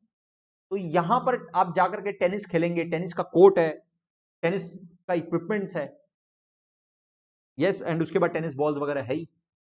तो इसका मतलब सर वहां पे तो खेला जाता ही है, बट ये रिसीट्स एंड पेमेंट्स अकाउंट देख करके ये समझ में आ रहा है कि ये लोग टेनिस आइटम्स का परचेज सेल दोनों करता है, पूरा उसके ऊपर ट्रेडिंग भी करता है। टेनिस बॉल्स पड़ा हुआ है, अपने मेंबर लोग को, बाहर वालों को बेचता भी है, हो सकता है। आप लोग को पहले ही बोले थे, कोई रेस्ट्रिक्शन नहीं है कि एक नॉन प्रॉफिट ऑर्गेनाइजेशन कोई भी प्रॉफिट ओरिएंटेड वर्क कर ही नहीं सकता है, उसका ऑब्जेक्टिव प्रॉफिट ओरिएंटेड नहीं है, ऑब्जेक्टिव कमाना नहीं है, बट उसका ऑब्जेक्टिव तो एनपीओ को रन करना तो है ही, उसके लिए फंड तो चाहिए ही। अब वो फंड अगर इक्विपमेंट बेच के आता हो तो बेच के आए, टेनिस बॉल बेच के आता हो तो टेनिस बॉल बेच के आए, क्या प्रॉब्लम है? करेक्ट। अब यहां पर वेरी केयरफुली गाइज, अभी अभी अपने मेंटली जो कैलकुलेट किए कि सर 40,000 का परचेज किए, आपके पास पहले से था 4,000 का, 44,000 अवेलेबल, लेकिन सर लास्ट में बच गया 9,000 का, मतलब कितना का टेनिस बॉल गया? 35,000 का टेनिस बॉल गया। इसको अभी हम यहां पर गया बोल रहे हैं, यूज्ड या कंज्यूम्ड नहीं बोल रहे हैं। क्यों? क्योंकि सर यहां पे बोल रहा है सेल ऑफ टेनिस बॉल 37,000 में रिसीट्स हुआ है, पैसा मिला है 37,000। इस क्वेश्चन में अपने को यह बात समझना पड़ेगा कि सर ये जो 35,000 का टेनिस बॉल्स है ना, ये यूज नहीं हुआ है, ये कंज्यूम नहीं हुआ, ये अपने बेच दिए, ये अपने बेच दिए। कितना में? 37,000 में। 2,000 का, 2,000 का profit on sale of tennis ball हुआ है। ये इंफॉर्मेशन देख के समझ में आना होगा। यहां पे अभी हम आप लोग को एक वर्किंग नोट बना के ये वाला चीज करवाएंगे, बिकॉज अच्छा वर्किंग है ये वाला working note 2, calculation of tennis balls used and sold, used और सोल्ड।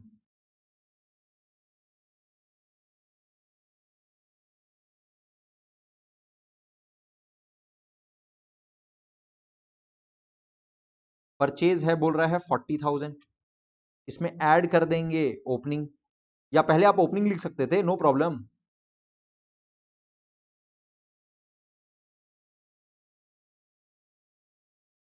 अवेलेबल हो गया 44,000 लेस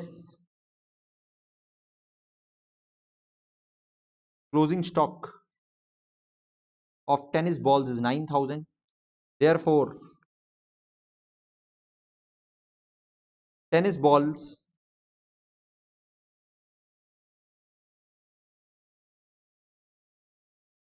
used या sold, राइट? क्वेश्चन एक्चुअली करते समय हो सकता है अपने को नहीं पता, अपने यूज के हिसाब से कैलकुलेशन कर रहे हो, बाद में इंफॉर्मेशन देख के समझ में आया, अरे ये तो यूज नहीं हुआ है, तो बेचा है,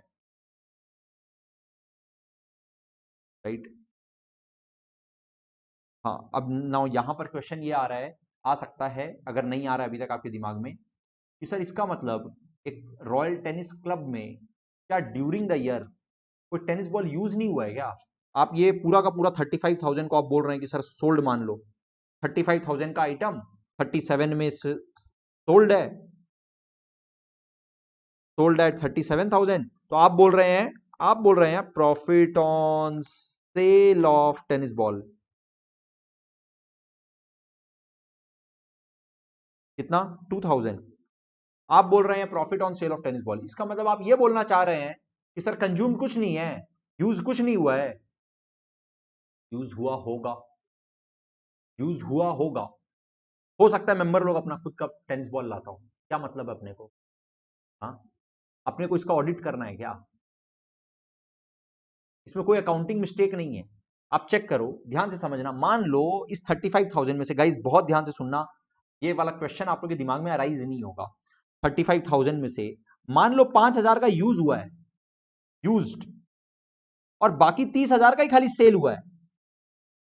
मान लो एक बार के लिए, एक बार के लिए मान लो, तो आप इसको क्या बोलोगे? सर एक्सपेंसेस है।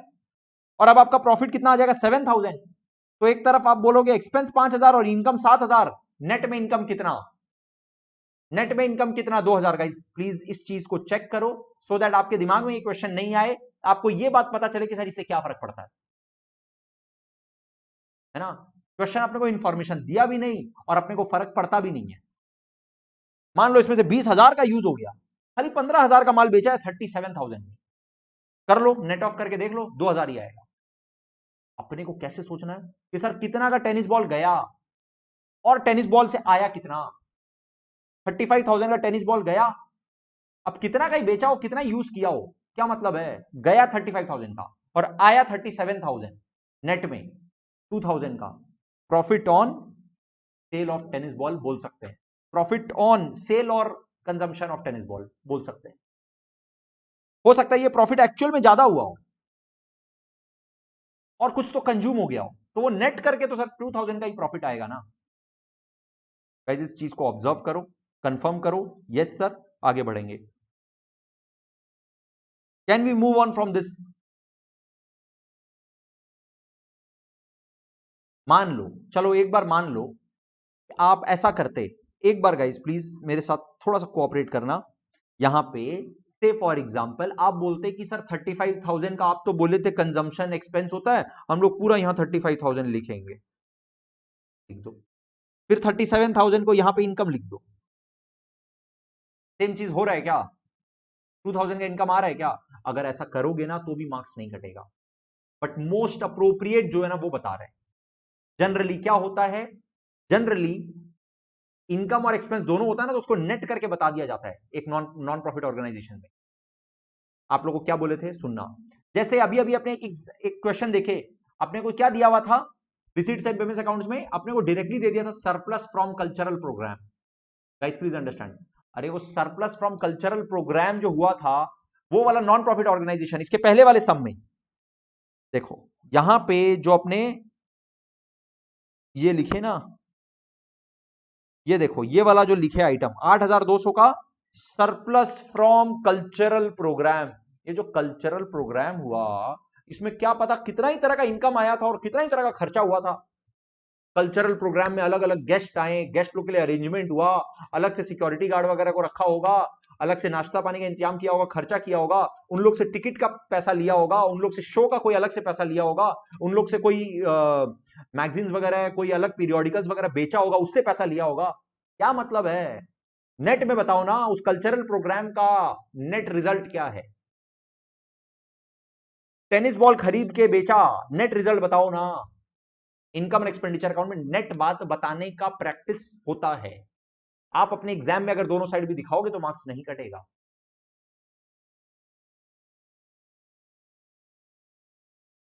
बट आप लोग जब बुक का सोल्यूशंस वगैरह देखोगे तो ये चीज देखने के लिए मिलेगा, तो उस समय कंफ्यूज मत होना, सर तो ऐसे बताए थे बट अपने ऐसे कर रहे हैं, राइट। दोनों एंगल से क्लियर रखो ना सर, 2,000 ही आएगा नेट में, कैसे भी कर लो। जो हम बताए थे अगर एकदम एग्जैक्टली उसी मेथड से जाते हो तो भी तो यही आता, करेक्ट। अभी थोड़ा सा एक एडवांस लेवल बता दिए क्योंकि वो चीज दिख गया अपने को।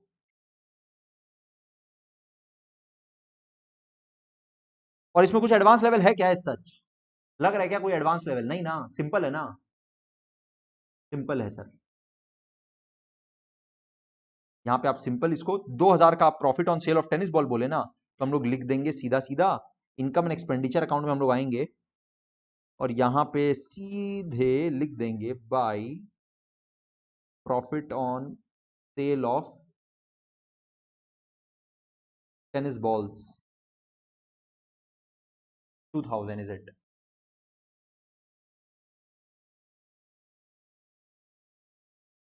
अच्छा अपने कहा थे सर, ये तो अभी टेनिस बॉल एट कॉस्ट वाला जो मामला था, बैलेंस शीट में ओपनिंग क्लोजिंग ले गए और कंजम्पशन निकाल के इसके साथ एडजस्ट कर दिए, इसका पूरा कहानी खत्म हो गया। टेनिस बॉल का कुछ कहानी बचा हुआ नहीं है। नेक्स्ट आ जाओ, अब बात कर रहा है सर, नेक्स्ट अगला कहानी है टेनिस इक्विपमेंट का, इसको असेट की तरह सोचो, ठीक है। अभी यहां पर आप जब इनकम एंड एक्सपेंडिचर अकाउंट अपने जब देख रहे थे ना, यहाँ पे रिसीट्स एंड पेमेंट्स अकाउंट, जब ये रिसीट्स एंड पेमेंट्स अकाउंट देख रहे थे उसी समय अपने को दोनों जगह टेनिस इक्विपमेंट भी दिखा है। ये चीज ऑब्जर्व करना पड़ेगा आप लोग को। सर देखिए यहां पर ना पेमेंट साइड में दिखा था क्रेडिटर लोग को पेमेंट हो रहा है, ये क्रेडिटर लोग को पेमेंट हो रहा है 2,20,000, और यहां पे हम लोग को एक और चीज दिखा sir, sale of tennis equipment. ये चीज देख करके ये समझ में आ रहा है ये बहुत ही डायनामिक रॉयल टेनिस क्लब है। ये मटेरियल खरीदता है, मटेरियल बेचता है, इक्विपमेंट खरीदता है, इक्विपमेंट बेचता है, और अपने यहां पर तो इसका टेनिस खेलने का पूरा इंतजाम है ही। टेनिस का एकदम स्टार है ये। ठीक है, टेनिस क्लब है ये प्रॉपर वाला, आओ खेलो, खरीद के लेके जाओ, घर में भी खेलो, ठीक है, ऐसा वाला है। तो अपने क्या करेंगे सर, यहां पे इक्विपमेंट का भी अपने ट्रेडिंग करवाएंगे पूरा का पूरा। एग्जैक्टली बताइए सर, कितना का इक्विपमेंट खरीदा, कितना का इक्विपमेंट बेचा, नेट में क्या प्रॉफिट क्या लॉस। ओपनिंग बैलेंसेस में, ओपनिंग बैलेंस में कहीं पे भी टेनिस इक्विपमेंट दिया हुआ है क्या? नहीं दिया हुआ है सर। इसका मतलब यहां पे डेटा देख के ये समझ में आ रहा है कि सर यहां पे ना tennis equipment is exactly not an asset, इसके लिए ट्रेडिंग आइटम है, खरीदता और बेचता है, खरीदता और बेचता है। यहां पर अपने ये काम नहीं कर सकते हैं कि अपने इसको असेट बोलेंगे, टेनिस इक्विपमेंट जितना परचेज किया उसको असेट बोलेंगे और फिर ये सेल करके 3,05,000 का इसको इनकम बोल देंगे, जी नहीं। अच्छा, एक और चीज आप कर सकते हो कि सर गाइस थोड़ा सा कंफर्टेबली मेरे साथ देखो, टेनिस इक्विपमेंट को मान लो अगर आप असेट मानते हो तो एक बार परचेज तो निकालो, चलो पहले पहले परचेज तो निकालो। क्रेडिटर्स को पेमेंट कितना किया, 2,20,000। ओपनिंग क्रेडिटर कितना था, क्लोजिंग क्रेडिटर कितना था, ये डेटा दिया हुआ है। गाइज ये कैलकुलेशन अब हम नहीं करेंगे, आप लोग का आंसर, मेरे को सब का आंसर चाहिए। आप लोग बताओगे, बताओ during the year tennis equipment purchased कितना है, what is the amount of tennis equipment purchased. Data आप लोग के सामने है।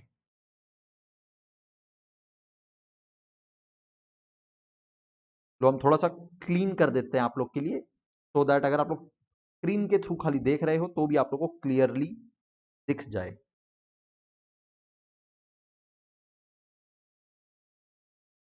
देखो सर, ये रहा क्रेडिटर्स फॉर टेनिस इक्विपमेंट जिसको पेमेंट हुआ है, ये रिसीट्स एंड पेमेंट्स अकाउंट में पेमेंट है ये।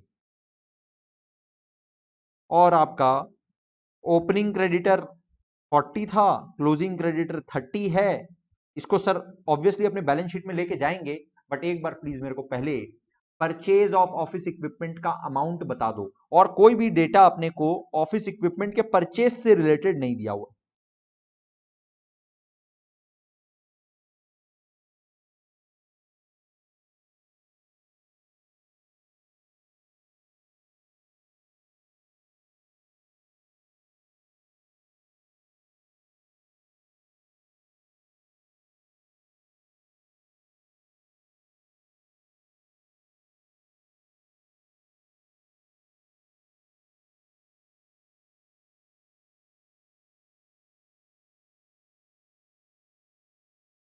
तनिषा रीचेक योर आंसर, आप ओपनिंग बैलेंस क्लोजिंग बैलेंस को सही से ट्रीट नहीं कर रहे हो, एरर है सर। ये ओपनिंग बैलेंस है, ये क्लोजिंग बैलेंस है। इस बात को ध्यान में रखते हुए एक बार वापस से अपना सोल्यूशन चेक करो और बताओ। तनिषा, रोशनी, वेरी गुड, करेक्ट है, आप लोग का आंसर करेक्ट है सर। अगर आप लोग बैलेंस शीट में असेट बोलते हो, बैलेंस शीट में मान लो टेनिस इक्विपमेंट को 2,10,000 का असेट बोलते हो, वेट, आपके पास ओपनिंग बैलेंस कुछ नहीं है टेनिस इक्विपमेंट का, लेकिन आप टेनिस इक्विपमेंट बेचे तो हो, बेचे तो हो 3,05,000 का, कौन सा बेचे हो? ये टेनिस इक्विपमेंट जो आप बेचे हो ये कहां से आया? सर ओपनिंग में तो था नहीं, ड्यूरिंग द ईयर आप जो परचेज किया पक्का उसी में से बेचे हैं। कितना कॉस्ट वाला बेचे हैं ये कोई डेटा क्वेश्चन में दिया नहीं है, तो अपने क्या मानेंगे सर, पूरा जितना खरीदा था पूरा बेच दिया। तो 2,10,000 का इक्विपमेंट खरीदा, बेच दिया 3,05,000 में, आपका जो प्रॉफिट आएगा वो profit on sale of equipment आएगा। या तो ऐसे मान लो, या इस बात को समझो कि सर यहां पे टेनिस इक्विपमेंट को खरीदना बेचना भी इस नॉन प्रॉफिट ऑर्गेनाइजेशन का रेगुलर अकरेंस है। अब डायरेक्टली भी बोल सकते थे कि सर ये 3,05,000 में बेचा और परचेज 2,10,000 का है, तो 95,000 का इसका profit on sale of equipment है। 95,000 का profit on sale of equipment आ रहा है क्या गाइज आपका? इसको यहां पर क्या वर्किंग नोट के थ्रू देखें फटाफट से एक बार, वर्किंग नोट बनाना है इसका, चलो बना लो। Calculation of tennis equipment purchased and profit on cell.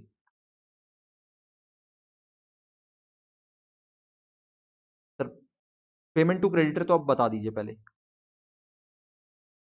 Payment to creditor कितना है? 2,20,000, इज इट?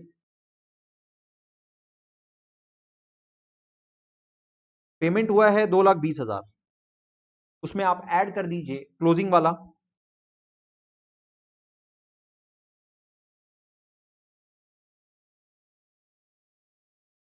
और लेस कर दीजिए ओपनिंग क्रेडिटर जिसका पहले का पेमेंट हुआ है। सर इसका मतलब इस 2,20,000 में से 40,000 तो पुराना वाला पे हुआ है और 30,000 अभी तक पे करना बाकी है, तो नेट में आप परचेज किए हैं 2,10,000, लेकिन सेल ऑफ इक्विपमेंट का इंफॉर्मेशन को यहीं पे जब आप इनकॉर्पोरेट करोगे तो आएगा 3,05,000। Therefore profit on sale of equipment कितना आएगा? 95,000।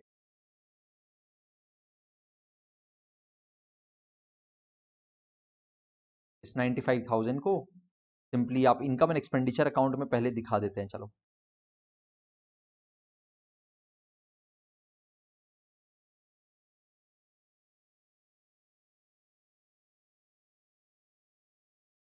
और क्रेडिटर्स को बैलेंस शीट में, लाइबिलिटी में दिखाना मत भूलना, ओपनिंग और क्लोजिंग दोनों। सर ये क्लोजिंग वाला creditor is a liability, creditor for tennis equipment, ये क्लोजिंग वाला बैलेंस शीट है। क्लोजिंग लाइबिलिटी इज 30,000 और ओपनिंग लाइबिलिटी कितना था? 40,000।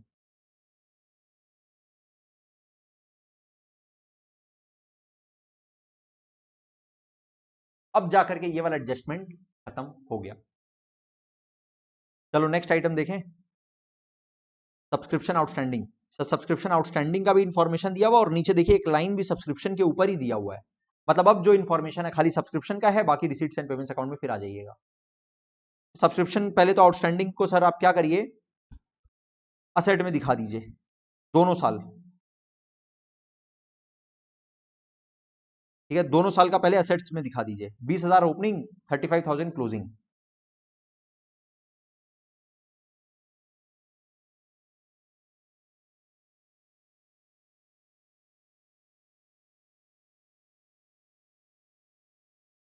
क्लोजिंग में 35,000 है ना?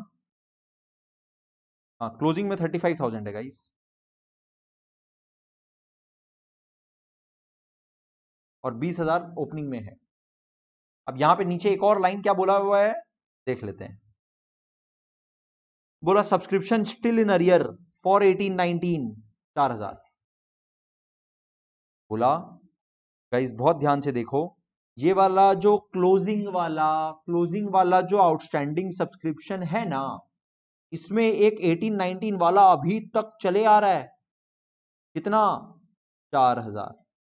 और बाकी जो करंट ईयर वाला है ना, इसका मतलब वो सिर्फ 31,000 है। सर इसका मतलब ये एज ऑन डेट दिया हुआ है, ये एज ऑन डेट है 35,000।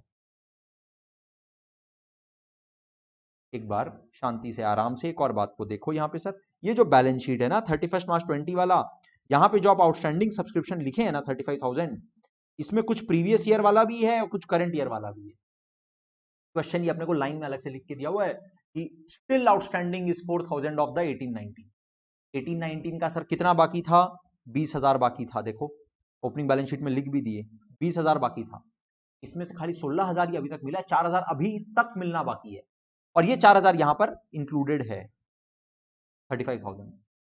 मतलब अगर मेरे को यहां पे लिखना रहा, मान लो डिटेल देने का मन हो रहा है थोड़ा सा, तो अगर हम 18-19 का लिखेंगे तो ये वाला 4,000 बाकी है, और सर इसका मतलब करंट ईयर 19-20 वाला सिर्फ 31,000 ही बाकी है। टोटल 35,000 ऐसे आएगा, टोटल 35,000 ऐसे आएगा। करेक्ट?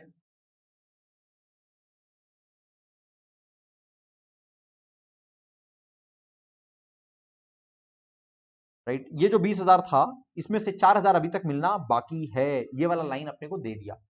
ठीक है, कोई बात नहीं, अपने एकदम कंफर्टेबल है, इस तरह का चीज अपने काफी सारा किए हैं इनकम एंड एक्सपेंडिचर अकाउंट में। देखो इनकम एंड एक्सपेंडिचर अकाउंट में आप क्या करेंगे भाई, सब्सक्रिप्शन रिसीव्ड पहले तो बताओ सर, रिसीव्ड कितना है? आइए यहां पे आइए, देखिए रिसीट साइड में टू सब्सक्रिप्शन 2,40,000, ठीक है, लिख लेते हैं। चलिए इंटरनल कॉलम में 2,40,000। यहां पर हम लोग क्या करते हैं सर, बहुत केयरफुली हम लोग करते हैं आउटस्टैंडिंग ऑफ करंट ईयर, सिर्फ 31,000 ही लिखेंगे। एडवांस के बारे में कुछ बोला नहीं है सर इस क्वेश्चन में, तो less outstanding of previous year, outstanding of previous year received in current year कितना है सर, 16,000। ये बात समझो,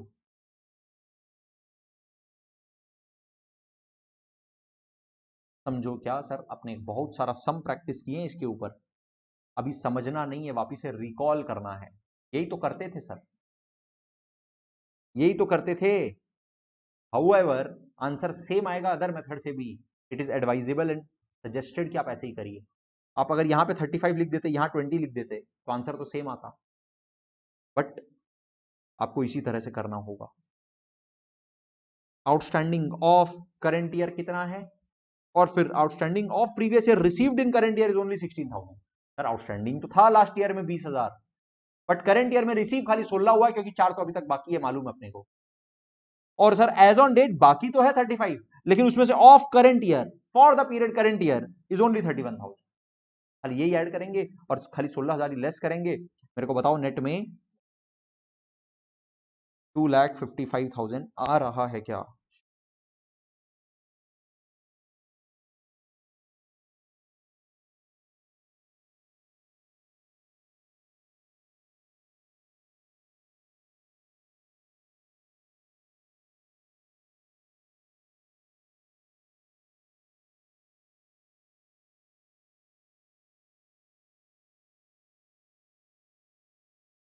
ये प्रोजेक्टर का वायर में थोड़ा सा इशू।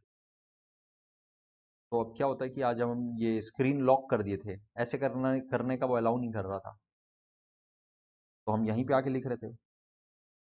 ये इसीलिए यहाँ का फिगर हम कभी भी लिखते हैं ना, तो ऐसे करके लिखते हैं, इधर करके, इधर नहीं हाथ जाए। एनीवेज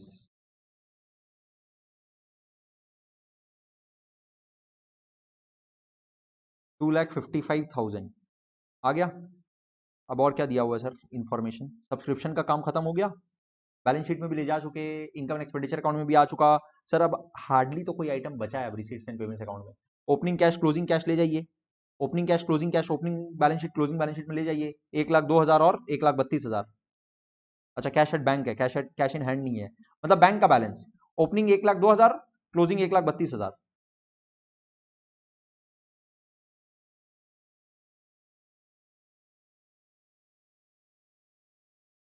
अरे अरे अरे, हाँ लिख दिए बैलेंस शीट में गाइस, बैलेंस शीट में क्लोजिंग बैलेंस शीट में 1,32,000 आएगा, और ओपनिंग बैलेंस शीट में 1,02,000। ठीक है, उसके बाद सब्सक्रिप्शन हो चुका, सेल ऑफ टेनिस हो चुका, कोर्ट हायर, मतलब जो इसके पास कोर्ट है ना, वो भी रेंट पे भी देता है, उससे जो इनकम आ रहा है वो भी उसका इनकम है। हायर का मतलब रेंट पे दिया और इनकम कमा लिया, हायर का मतलब रेंट पे दिया और कमा लिया।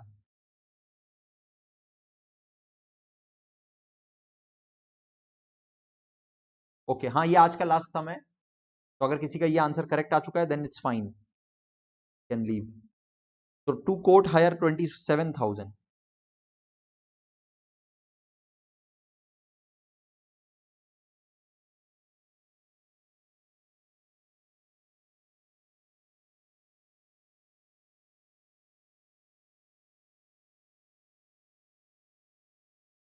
सेल ऑफ टेनिस बॉल हो चुका sir, purchase of tennis ball को आप डील कर चुके हैं, क्रेडिटर ऑफ टेनिस इक्विपमेंट हो चुका, marking and repairing sir normal expense है 38,000, दिखाइए। रिपेयरिंग ऑफ टेनिस कोर्ट, ये तो नॉर्मल मेंटेनेंस खर्चा है टेनिस कोर्ट का।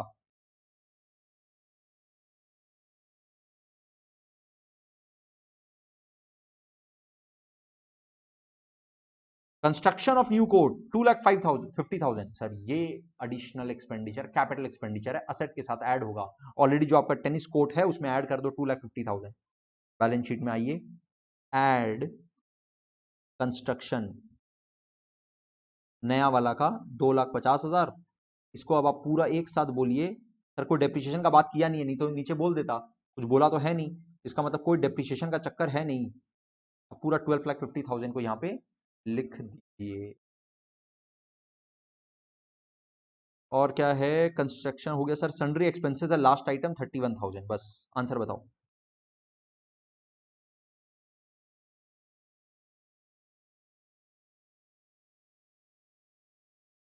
ओपनिंग बैलेंस शीट को खत्म करो, क्लोज करो, बताओ कितना आ रहा है सर।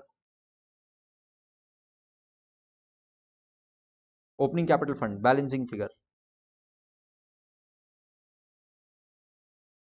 ये वर्किंग नोट 1 है।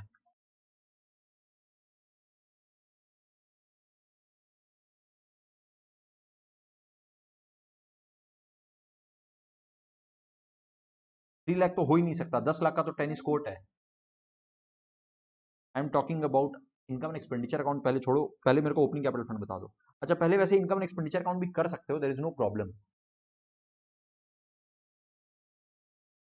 1126 है क्या ये टोटल? तो सर ये कितना आ रहा है कैपिटल फंड? अगर ये 11,26,000 है,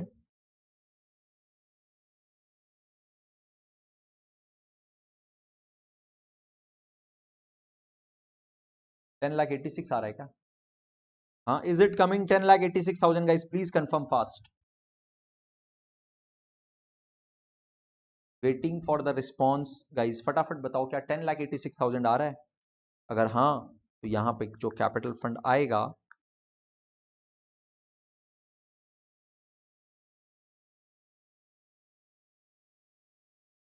$10,86,000 लिखेंगे।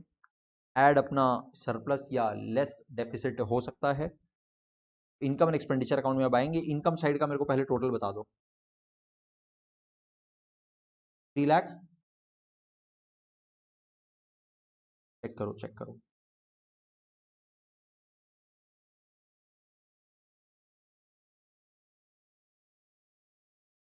3 लाख,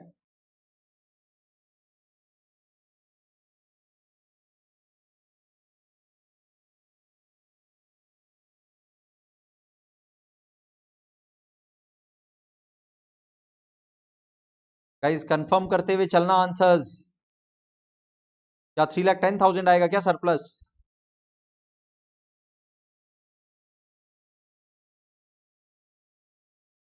सरप्लस क्या 3,10,000 आ रहा है? तो यहाँ पे 3,10,000 को ऐड करके बैलेंस शीट को मैच करा के बैलेंस शीट का टोटल बता दो।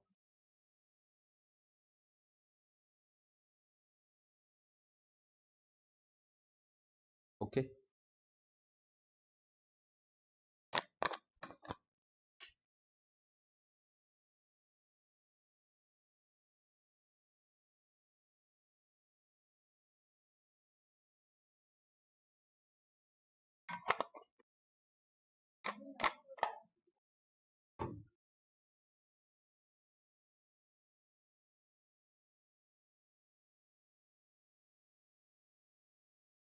हैंग हो गया ये, क्या चीज?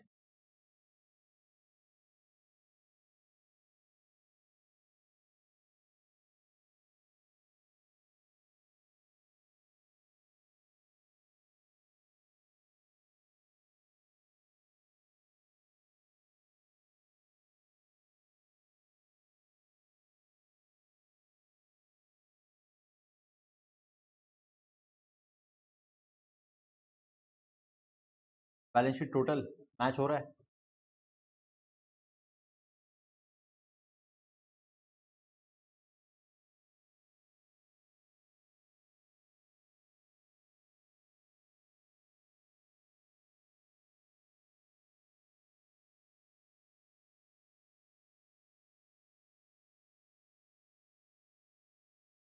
एक बार फिर से बोलना आंसर।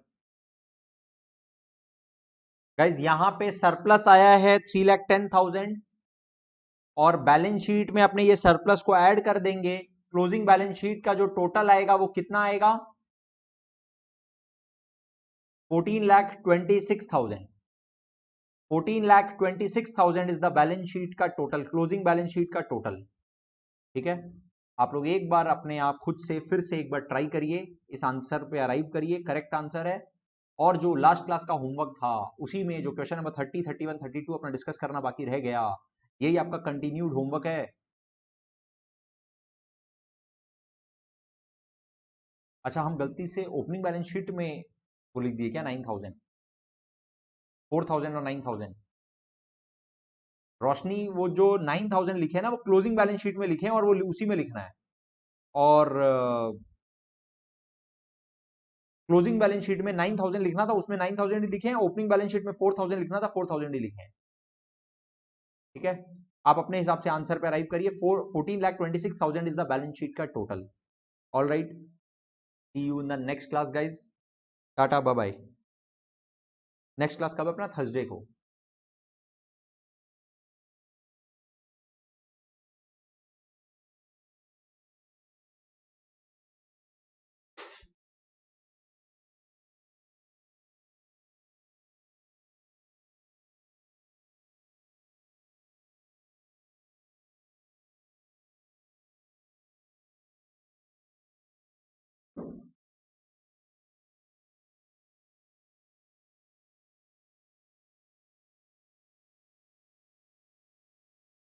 Bye bye bye.